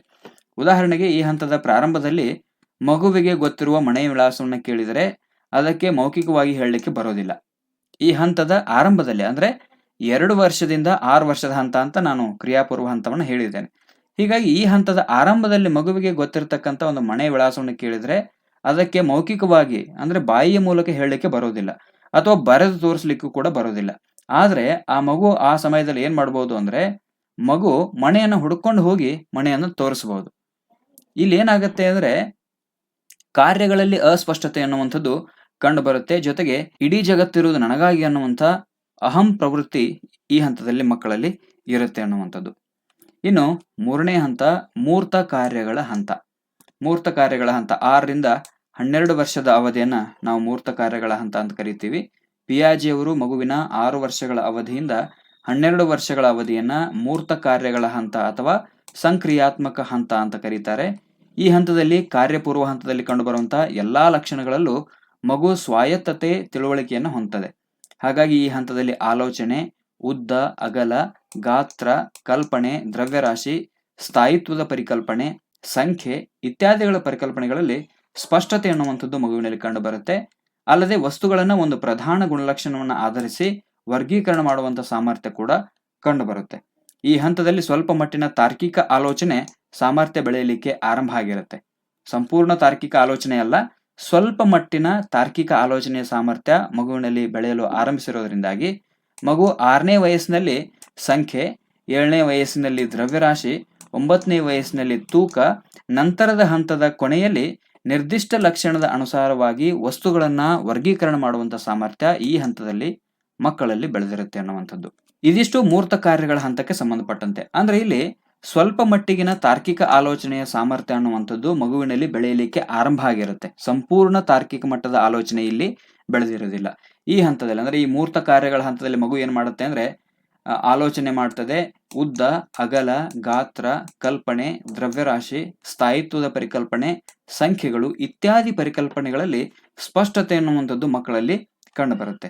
ಇನ್ನು ಜೀನ್ ಪಿಯಾಜೆ ಅವರ ಜ್ಞಾನಾತ್ಮಕ ವಿಕಾಸದ 4ನೇ ಹಂತ ಯಾವುದು ಅಂದ್ರೆ ಔಪಚಾರಿಕ ಕಾರ್ಯಗಳ ಹಂತ. 12 ವರ್ಷ ಮೇಲ್ಪಟ್ಟು ಪಿಯಾಜೆ ಅವರು 11 ಅಥವಾ 12 ವರ್ಷದ ನಂತರದ ಅವಧಿಯನ್ನ ಔಪಚಾರಿಕ ಹಂತ ಅಥವಾ ಔಪಚಾರಿಕ ಸಂಕ್ರಿಯಾತ್ಮಕ ಹಂತ ಅಂತ ಕರೀತಾರೆ. ಈ ಹಂತದಲ್ಲಿ ಮಗುವಿಗೆ ತಾರ್ಕಿಕ ಚಿಂತನೆ ಇಂಪಾರ್ಟೆಂಟ್ ಇದು. ಈ ಹಂತದಲ್ಲಿ ಮಗುವಿಗೆ ತಾರ್ಕಿಕ ಚಿಂತನೆ, ಸ್ವಯಂ ನಿರ್ಧಾರ ಸಾಮರ್ಥ್ಯ, ಸರಿ ತಪ್ಪು ನಿರ್ಧಾರ ಮಾಡುವಂತದ್ದಾಗಿರ್ಬೋದು, ಅಮೂರ್ತ ಕಲ್ಪನೆ, ಸ್ವಯಂ ಸಮಸ್ಯೆಗೆ ಪರಿಹಾರ ಕಂಡುಕೊಳ್ಳುವಂತದ್ದಾಗಿರ್ಬೋದು, ವಸ್ತುಗಳ ಅಸ್ತಿತ್ವ, ಬದಲಾವಣೆ, ನಿಯಮ, ತತ್ವ, ಭಾಷೆಯಲ್ಲಿ ಹಿಡಿತ, ಕಾರಣಕಾರಕ ಸಂಬಂಧ ಗುರುತಿಸುವಂಥದ್ದು, ಪ್ರಾಕಲ್ಪನೆಗಳ ರಚನೆ, ಭವಿಷ್ಯದ ಬಗ್ಗೆ ಚಿಂತನೆ ಮಾಡುವಂಥದ್ದಾಗಿರ್ಬೋದು, ಸೂಕ್ಷ್ಮತೆ, ನಿರ್ದಿಷ್ಟ ಗುಣಲಕ್ಷಣಗಳನ್ನು ಆಧರಿಸಿ ವಸ್ತುಗಳ ವರ್ಗೀಕರಣ ಮಾಡುವಂಥದ್ದು, ಪರಿಕಲ್ಪನೆಯ ಬೆಳವಣಿಗೆ ಇತ್ಯಾದಿಗಳು ಸಂಪೂರ್ಣವಾಗಿ ಈ ಹಂತದಲ್ಲಿ ಬೆಳೆದಿರ್ತವೆ. ಅಂದ್ರೆ 12 ವರ್ಷದ ನಂತರದ ಅವಧಿಯಲ್ಲಿ ಈ ಎಲ್ಲಾ ಅಂಶಗಳು ಮಗುವಿನಲ್ಲಿ ಸಂಪೂರ್ಣವಾಗಿ ಬೆಳೆದಿರ್ತವೆ. ಜೊತೆಗೆ ಸೃಜನಾತ್ಮಕ ಆಲೋಚನೆ ಆಗಿರ್ಬೋದು, ಸ್ವಂತಿಕೆಗಳು, ಸ್ವಾವಲಂಬನೆಯಂತವುಗಳು ಈ ಹಂತದಲ್ಲಿ ಪರಿಪೂರ್ಣತೆಯನ್ನು ಹೊಂದಿದ್ದು ಭವಿಷ್ಯದ ಜೀವನ ಶೈಲಿ ಈ ಹಂತದಲ್ಲಿ ರೂಪಿತ ಆಗುತ್ತೆ ಅಂತ ಜೀನ್ ಪಿಯಾಜೆ ಅವರು ಪ್ರತಿಪಾದನೆ ಮಾಡ್ತಾರೆ. ಅಲ್ಲದೆ ಸಂಜ್ಞಾನಾತ್ಮಕ ಅಭಿವೃದ್ಧಿಯು ತಾತ್ವಿಕ ಸ್ಥಿರಕ್ರಿಯಾ ಹಂತ, ವಾಸ್ತವಿಕ ಸ್ಥಿರಕ್ರಿಯಾ ಹಂತ, ಸ್ಥಿರಕ್ರಿಯಾ ಪೂರ್ವ ಹಂತ ಇತ್ಯಾದಿಗಳನ್ನ ಇದು ಒಳಗೊಂಡಿರುವಂಥದ್ದು. ಇದು ಔಪಚಾರಿಕ ಹಂತ. ಇದು ಔಪಚಾರಿಕ ಹಂತಕ್ಕೆ ಸಂಬಂಧಪಟ್ಟಂತೆ. ಸೊ ಇದಿಷ್ಟು ಜೀನ್ ಪಿಯಾಜೆ ಅವರ ಜ್ಞಾನಾತ್ಮಕ ವಿಕಾಸದ ಪ್ರಮುಖ 4 ಹಂತಗಳ ಬಗ್ಗೆ ನಾವು ತಿಳ್ಕೊಂಡ್ವಿ. ಯಾವ ಹಂತದಲ್ಲಿ ಏನೆಲ್ಲ ಬದಲಾವಣೆಗಳಾಗ್ತದೆ, ಮಗು ಯಾವೆಲ್ಲ ಸಾಮರ್ಥ್ಯಗಳನ್ನು ಹೊಂದಿರ್ತದೆ ಅನ್ನುವಂಥದ್ದನ್ನ ಬಹಳಷ್ಟು ಡೀಟೇಲ್ ಆಗಿ ನಾವು ತಿಳ್ಕೊಂಡ್ವಿ. ಬನ್ನಿ ಇನ್ನು ಮುಂದಿನ ಪ್ರಶ್ನೆಯನ್ನ ನೋಡ್ತಾ ಹೋಗೋಣ. ಪ್ರಶ್ನೆ ನಂಬರ್ 76. ಮಕ್ಕಳು ಚಲನಚಿತ್ರದಲ್ಲಿ ಪ್ರದರ್ಶಿತವಾಗುವಂತಹ ಹಿಂಸಾತ್ಮಕ ವರ್ತನೆಯನ್ನು ನೋಡಿ ಮಕ್ಕಳು ಅದನ್ನು ಕಲಿಯಬಹುದು ಎಂಬ ತೀರ್ಮಾನವನ್ನ ಯಾವ ಮನೋವಿಜ್ಞಾನಿಯು ಮಾಡಿರುವ ಕೆಲಸದ ಆಧಾರದ ಮೇಲೆ ತೀರ್ಮಾನಿಸಬಹುದು? ಆಯ್ಕೆ 1 ಎಡ್ವರ್ಡ್ ಎಲ್ ಥಾರ್ಂಡೈಕ್, ಆಯ್ಕೆ 2 ಜೆ.ಬಿ. ವ್ಯಾಟ್ಸನ್, ಆಯ್ಕೆ 3 ಆಲ್ಬರ್ಟ್ ಬಂಡೂರಾ, ಆಯ್ಕೆ 4 ಜೀನ್ ಪಿಯಾಜೆ.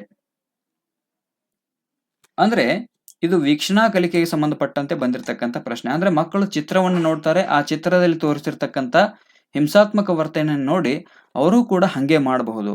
ಹಾಗಾದ್ರೆ ಇಲ್ಲಿ ಕಲಿಕೆ ಅನ್ನುವಂಥದ್ದು ಯಾವುದರಿಂದ ಆಗಿದೆ? ವೀಕ್ಷಣೆ ಮಾಡುವುದರಿಂದ ಆಗಿದೆ. ಹೀಗಾಗಿ ಇದು ವೀಕ್ಷಣಾ ಕಲಿಕೆಗೆ ಸಂಬಂಧಪಟ್ಟಂತೆ. ಹಾಗಾದ್ರೆ ವೀಕ್ಷಣಾ ಕಲಿಕೆಯನ್ನ ಪ್ರತಿಪಾದಿಸಿದವರು ಯಾರು?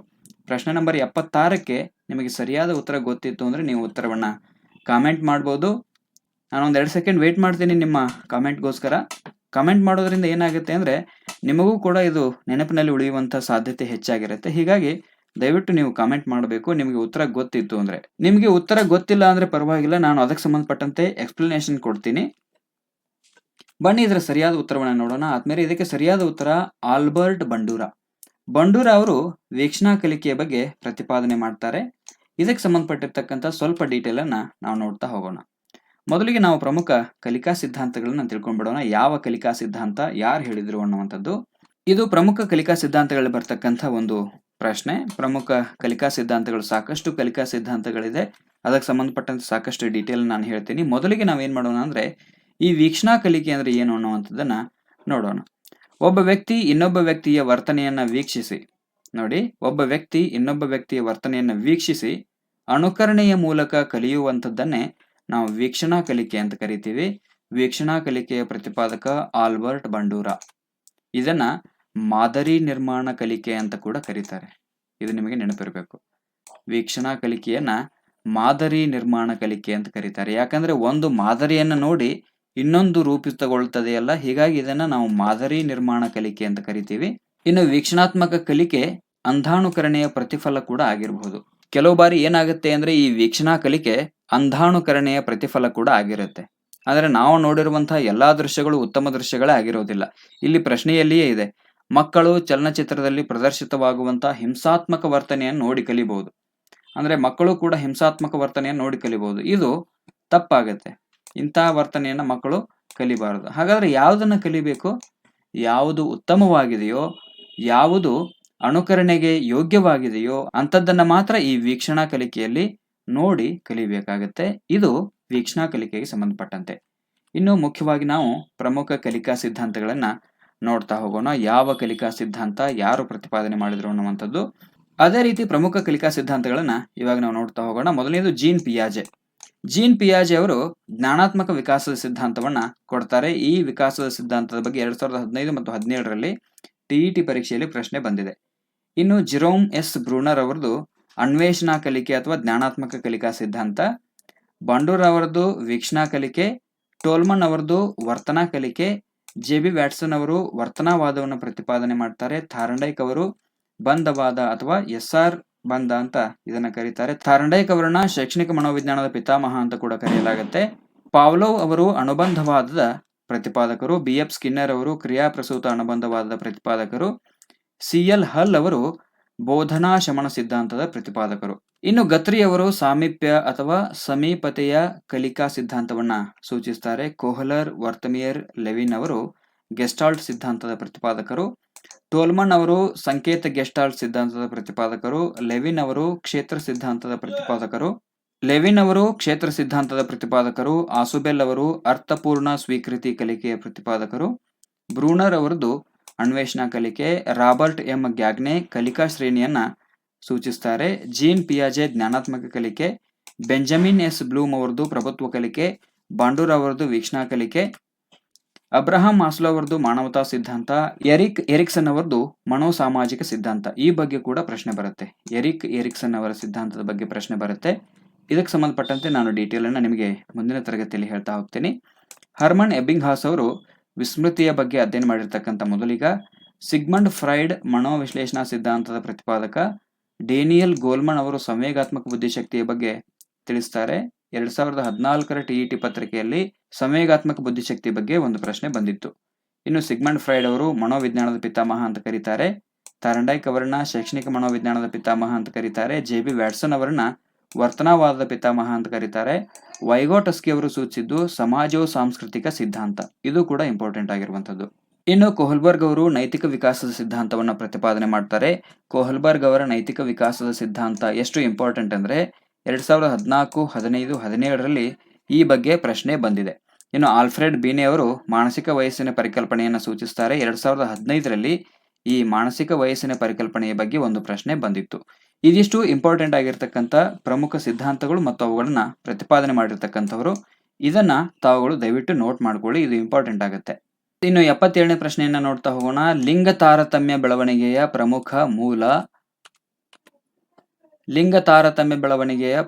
ಮೂಲ ಸಮುದಾಯ, ಸಮೂಹ ಮಾಧ್ಯಮ, ಶಾಲೆ, ಕುಟುಂಬ. ಅಂದ್ರೆ ಲಿಂಗ ತಾರತಮ್ಯ ಬೆಳವಣಿಗೆ ಆಗುವಂತಹ ಪ್ರಮುಖ ಮೂಲ ಯಾವುದು ಅಂತ ಪ್ರಶ್ನೆ ಇದೆ.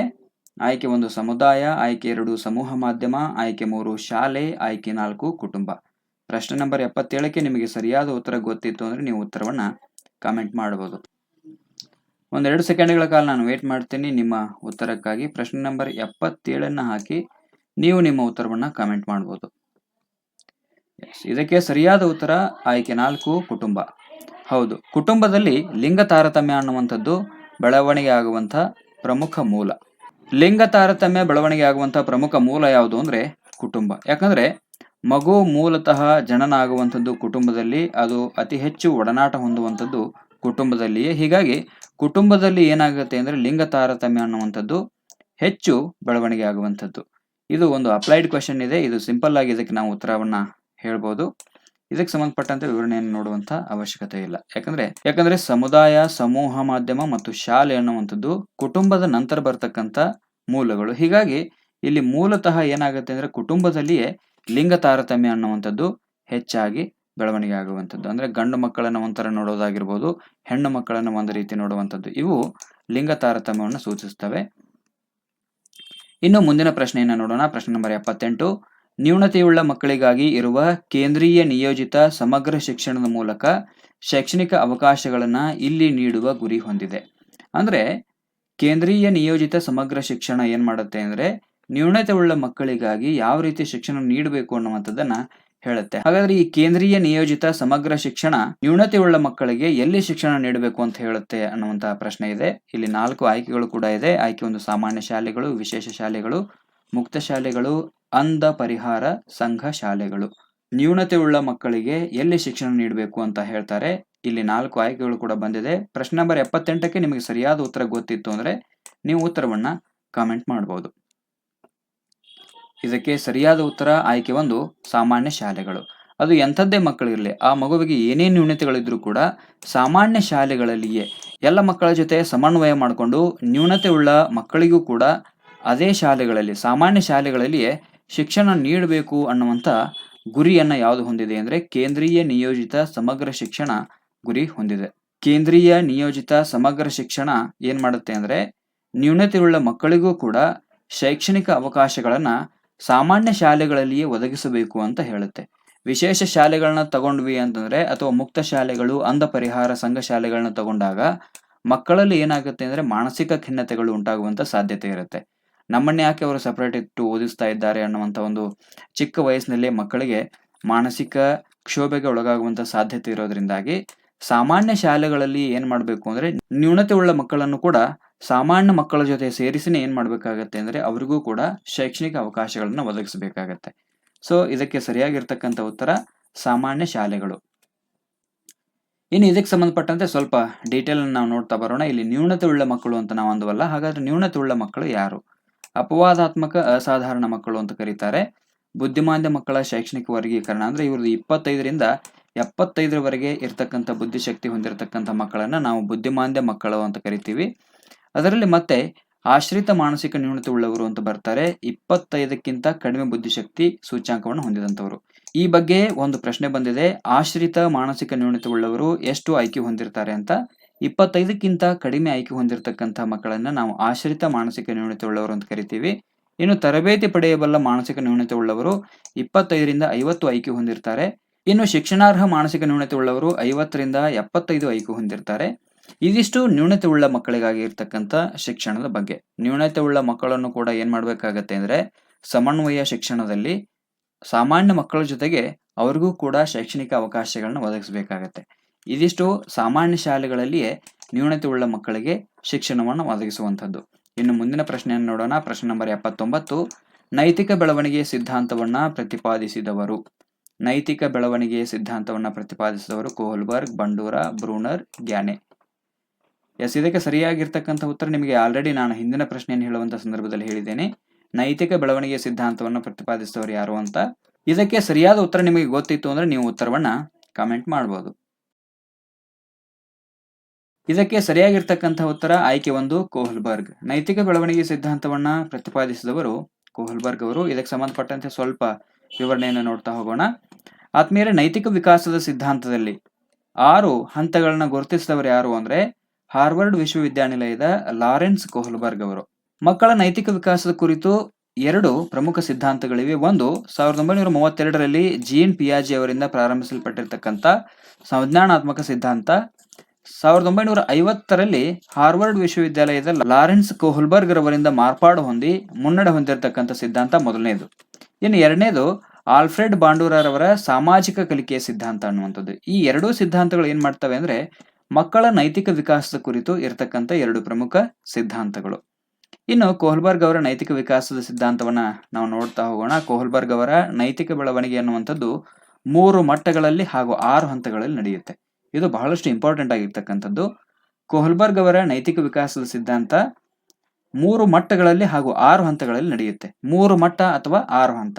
ಒಂದೊಂದು ಮಟ್ಟಗಳಲ್ಲಿ 2 ಹಂತಗಳು ಬರ್ತವೆ. ಹೀಗಾಗಿ 3 ಮಟ್ಟಗಳಲ್ಲಿ 6 ಹಂತಗಳಲ್ಲಿ ನಡೆಯುತ್ತೆ ಅನ್ನುವಂಥದ್ದು. ಮೊದಲ ಮಟ್ಟ ಯಾವುದು ಅಂದ್ರೆ ಸಾಂಪ್ರದಾಯಿಕ ಪೂರ್ವ ಮಟ್ಟ. ಇದನ್ನ ಬಹಳಷ್ಟು ಡೀಟೇಲ್ ಆಗಿ ನಾನು ನಿಮ್ಗೆ ಹೇಳ್ತಾ ಹೋಗ್ತೀನಿ. ಮೊದಲನೇ ಮಟ್ಟ ಯಾವುದು ಅಂದ್ರೆ ಸಾಂಪ್ರದಾಯಿಕ ಪೂರ್ವ ಮಟ್ಟ. ಇದರಲ್ಲಿ ಬರ್ತಕ್ಕಂಥ 2 ಹಂತಗಳು ಯಾವುವು ಅಂತಂದ್ರೆ ಮೊದಲನೇದು ಶಿಕ್ಷೆ ಮತ್ತು ವಿಧೇಯತೆ ಅಭಿಸ್ಥಾಪನೆ. ಅಂದ್ರೆ ಈ ಹಂತದಲ್ಲಿ ಮಕ್ಕಳಿಗೆ ಏನಾಗಿರೋದಿಲ್ಲ ಅಂದ್ರೆ ಸರಿ ತಪ್ಪುಗಳ ಅರಿವು ಇರೋದಿಲ್ಲ. ತಪ್ಪು ಮಾಡಿದಾಗ ನೀಡುವಂತ ಶಿಕ್ಷೆಯ ಭಯದಿಂದ ಪರಿಸರವು ಅಪೇಕ್ಷಿಸುವಂತ ವರ್ತನೆಗಳನ್ನ ಮಗು ಇಲ್ಲಿ ರೂಢಿಸಿಕೊಳ್ತದೆ. ಇನ್ನು 2ನೇ ಹಂತ, ಮೊದಲ ಮಟ್ಟದಲ್ಲಿ ಇರ್ತಕ್ಕಂಥ 2ನೇ ಹಂತ ಯಾವುದು ಅಂದ್ರೆ ಅಕೃತ್ರಿಮ ಕ್ರಿಯಾ ಸೌಜನ್ಯ ಅಭಿಸ್ಥಾಪನೆ. ಬಹುಮಾನ ಅಥವಾ ಒಳ್ಳೆಯವನು ಅಂತ ಕರೆಸಿಕೊಳ್ಳುವಂತ ಸಲುವಾಗಿ ಉತ್ತಮ ವರ್ತನೆಗಳನ್ನು ತೋರಿಸುವಂತದ್ದನ್ನ ನಾವು ಅಕೃತ್ರಿಮ ಕ್ರಿಯಾ ಸೌಜನ್ಯ ಅಭಿಸ್ಥಾಪನೆ ಅಂತ ಕರಿತೀವಿ. ಇದು ಎರಡನೇ ಹಂತ.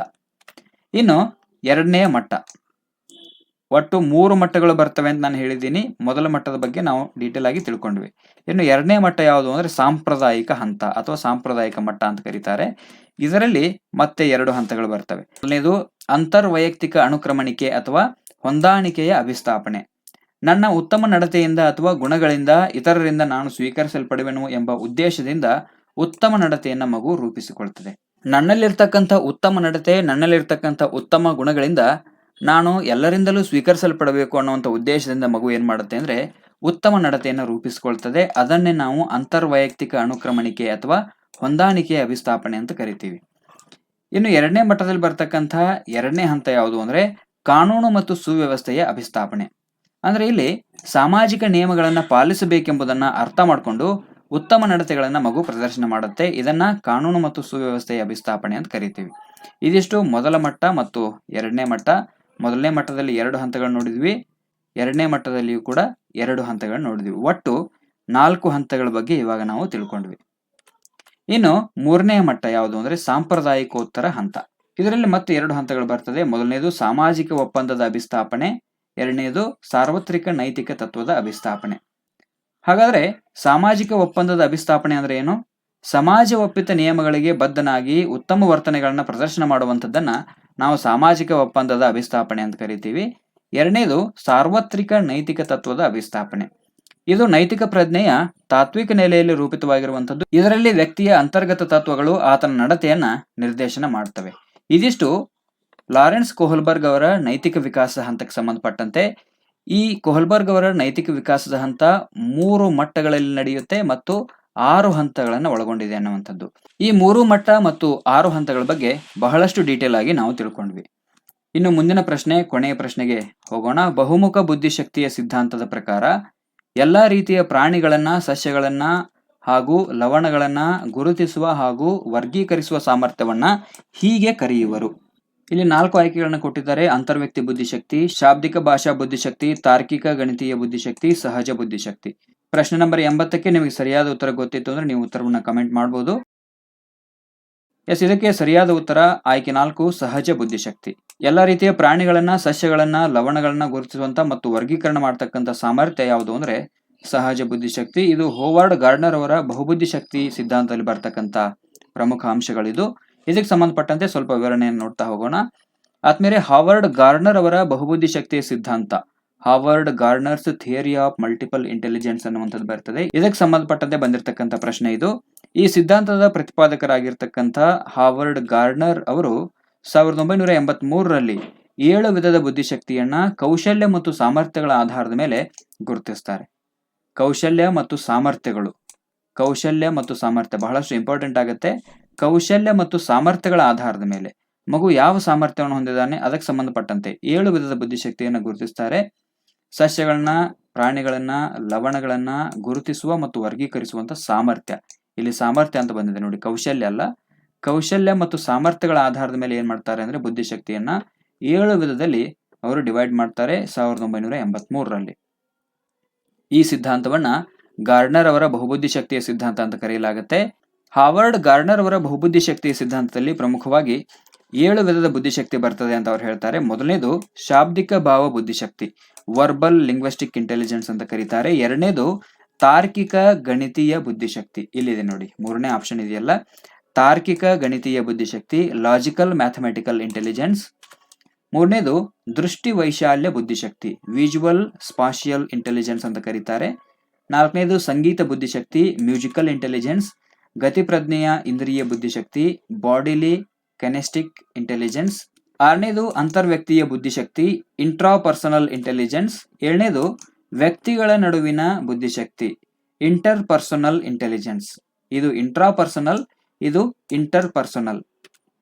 ಇನ್ನು 8ನೇದು ನಿಸರ್ಗವಾದ ಬುದ್ಧಿಶಕ್ತಿ, ಇದನ್ನ ಸಹಜ ಬುದ್ಧಿಶಕ್ತಿ ಅಂತ ಕೂಡ ಕರೀತಾರೆ, ನ್ಯಾಚುರಲಿಸ್ಟಿಕ್ ಇಂಟೆಲಿಜೆನ್ಸ್ ಅಂತ ಕರೀತಾರೆ. 9ನೇದು ಅಸ್ತಿತ್ವವಾದ ಬುದ್ಧಿಶಕ್ತಿ, ಎಕ್ಸಿಸ್ಟೆನ್ಷಿಯಲ್ ಇಂಟೆಲಿಜೆನ್ಸ್.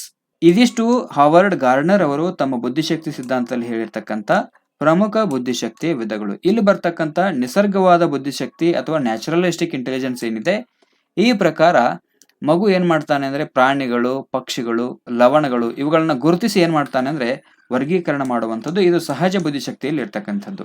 ಇನ್ನು ಬುದ್ಧಿಶಕ್ತಿಯ ಆಯಾಮ, ಮಾನಸಿಕ ಸಾಮರ್ಥ್ಯ, ಮೂಲ ಅಂಶಗಳು, ಸಾರ್ವತ್ರಿಕ ಅಥವಾ ವಿಶೇಷ ಅಂಶಗಳು ಮುಂತಾದ ಮೂಲಭೂತ ಘಟಕಾಂಶ, ಸಂಘಟನಾ ಶಕ್ತಿ, ಬುದ್ಧಿಶಕ್ತಿ ಎಂದು ಸಾರ್ವತ್ರಿಕವಾಗಿ ಎಲ್ಲರೂ ಒಪ್ಕೊಳ್ಳಿಕ್ಕೆ ಸಾಧ್ಯ ಆಗೋದಿಲ್ಲ. ಹೀಗಾಗಿ ಬುದ್ಧಿಶಕ್ತಿಯ ಸಂರಚನೆ, ಪರಿಕಲ್ಪನೆ ಆಧಾರದ ಮೇಲೆ ಬೇರೆ ಬೇರೆ ವಿಧಗಳಲ್ಲಿ ಏನ್ ಮಾಡ್ತಾರೆ ಅಂದ್ರೆ ಹಾವರ್ಡ್ ಗಾರ್ಡ್ನರ್ ಅವರು ಬುದ್ಧಿಶಕ್ತಿಯನ್ನು ವಿಭಾಗ ಮಾಡ್ತಾರೆ. ಅಂದ್ರೆ ಮಾನಸಿಕ ಆಯಾಮಗಳಾಗಿರ್ಬೋದು, ಮಾನಸಿಕ ಸಾಮರ್ಥ್ಯಗಳು, ಮೂಲ ಅಂಶಗಳು, ಸಾರ್ವತ್ರಿಕ ಅಥವಾ ವಿಶೇಷ ಅಂಶಗಳು, ಮೂಲಭೂತ ಘಟಕಾಂಶಗಳು, ಸಂಘಟನಾ ಶಕ್ತಿ ಇವುಗಳನ್ನ ಬುದ್ಧಿಶಕ್ತಿ ಅಂತ ಸಾರ್ವತ್ರಿಕವಾಗಿ ಯಾರು ಒಪ್ಕೊಳ್ಳೋದಿಲ್ಲ. ಹೀಗಾಗಿ ಬುದ್ಧಿಶಕ್ತಿಯ ಸಂರಚನೆ, ಪರಿಕಲ್ಪನೆ ಆಧಾರದ ಮೇಲೆ ಬೇರೆ ಬೇರೆ ರೀತಿಗಳಲ್ಲಿ ಏನ್ ಮಾಡ್ತಾರೆ ಅಂದ್ರೆ ಇವರು ಬುದ್ಧಿಶಕ್ತಿಯನ್ನ ವಿಭಾಗ ಮಾಡ್ತಾರೆ. ಇದಿಷ್ಟು ಹಾವರ್ಡ್ ಗಾರ್ಡ್ನರ್ ಅವರ ಬಹುಬುದ್ಧಿಶಕ್ತಿಯ ಸಿದ್ಧಾಂತದ ಬಗ್ಗೆ ನಾವು ತಿಳ್ಕೊಂಡ್ವಿ. ಸೊ ಇನ್ನು ಮುಂದಿನ ತರಗತಿಯಲ್ಲಿ ಏನ್ ಮಾಡೋಣ ಅಂತಂದ್ರೆ 2015ನೇ ಸಾಲಿನ TET ಪ್ರಶ್ನೆ ಪತ್ರಿಕೆ 2ರ ಕೊನೆಯ 10 ಪ್ರಶ್ನೋತ್ತರಗಳ ಸಮಗ್ರ ವಿಶ್ಲೇಷಣೆಯನ್ನ ಮುಂದಿನ ತರಗತಿಯಲ್ಲಿ ಮಾಡ್ತೇವೆ. ಆದ್ಮೇಲೆ ಈ ತರಗತಿಗಳನ್ನ ನೋಡೋದ್ರಿಂದ ಏನ್ ಬೆನಿಫಿಟ್ ಇದೆ ಅನ್ನುವಂಥದ್ದು ನಿಮಗೆ ಆಲ್ರೆಡಿ ಗೊತ್ತಾಗಿದೆ ಅಂತ ಹೇಳಿ ನಾನು ಭಾವಿಸ್ತೇನೆ. ಯಾಕೆ ಅಂದ್ರೆ ನೀವು ಹಳೆ TET ಪ್ರಶ್ನೆ ಪತ್ರಿಕೆಗಳನ್ನ ನೋಡಿದಾಗ ಅಲ್ಲಿ ನಿಮಗೆ ಕೇವಲ ಪ್ರಶ್ನೆಗೆ ಉತ್ತರ ಮಾತ್ರ ಗೊತ್ತಿರುತ್ತೆ. ಬಟ್ ನಮ್ಮ ತರಗತಿಗಳಲ್ಲಿ ನಾವೇನ್ ಮಾಡ್ತಾ ಇದ್ದೀವಿ ಅಂದ್ರೆ ಆ ವಿಷಯಕ್ಕೆ ಸಂಬಂಧಪಟ್ಟಂತೆ ಬಹಳಷ್ಟು ಡೀಟೇಲ್ ಅನ್ನ ಕೊಡುವಂತ ಪ್ರಯತ್ನ ಮಾಡ್ತಾ ಇದ್ದೇವೆ. ಹೀಗಾಗಿ ಯಾರೆಲ್ಲ ನಮ್ಮ ಚಾನಲ್ಗೆ ಇದುವರೆಗೂ ಸಬ್ಸ್ಕ್ರೈಬ್ ಮಾಡಿಲ್ಲ ಈಗಲೇ ಸಬ್ಸ್ಕ್ರೈಬ್ ಮಾಡ್ಕೊಳ್ಳಿ. ಜೊತೆಗೆ ಪಕ್ಕದಲ್ಲಿ ಕಾಣುವಂತಹ ಬೆಲ್ ಬಟನ್ ಒತ್ತುವ ಮೂಲಕ ನಮ್ಮ ಎಲ್ಲ ಹೊಸ ವಿಡಿಯೋ ತರಗತಿಗಳ ನೋಟಿಫಿಕೇಶನ್ ಅನ್ನು ತಾವು ಉಚಿತವಾಗಿ ಪಡ್ಕೋಬಹುದು. ಹಾಗೆಯೇ ಗೂಗಲ್ನಲ್ಲಿ ಎಜುಟ್ಯೂಬ್ ಕನ್ನಡ ಅಂತ ಸರ್ಚ್ ಮಾಡಿದ್ರಿ ಅಂದ್ರೆ ಮೊದಲಿಗೆ ನಮ್ಮ ವೆಬ್ಸೈಟ್ ಓಪನ್ ಆಗುತ್ತೆ. ಆ ವೆಬ್ಸೈಟ್ ನಿಂದ ತಾವು ಎಲ್ಲಾ ಸ್ಪರ್ಧಾತ್ಮಕ ಪರೀಕ್ಷೆಗಳಿಗೆ ಸಂಬಂಧಪಟ್ಟಂತ ಉಚಿತ PDF ನೋಟ್ಸ್ಗಳನ್ನು ಕೂಡ ಡೌನ್ಲೋಡ್ ಮಾಡ್ಕೋಬಹುದು. ಸೊ ಇದಿಷ್ಟು ಇವತ್ತಿನ ತರಗತಿ. ಮುಂದಿನ ತರಗತಿಯಲ್ಲಿ ಮತ್ತೆ ಸಿಗೋಣ. ಅಲ್ಲಿಯವರೆಗೂ ಎಲ್ಲರಿಗೂ ನಮಸ್ಕಾರ, ಧನ್ಯವಾದಗಳು.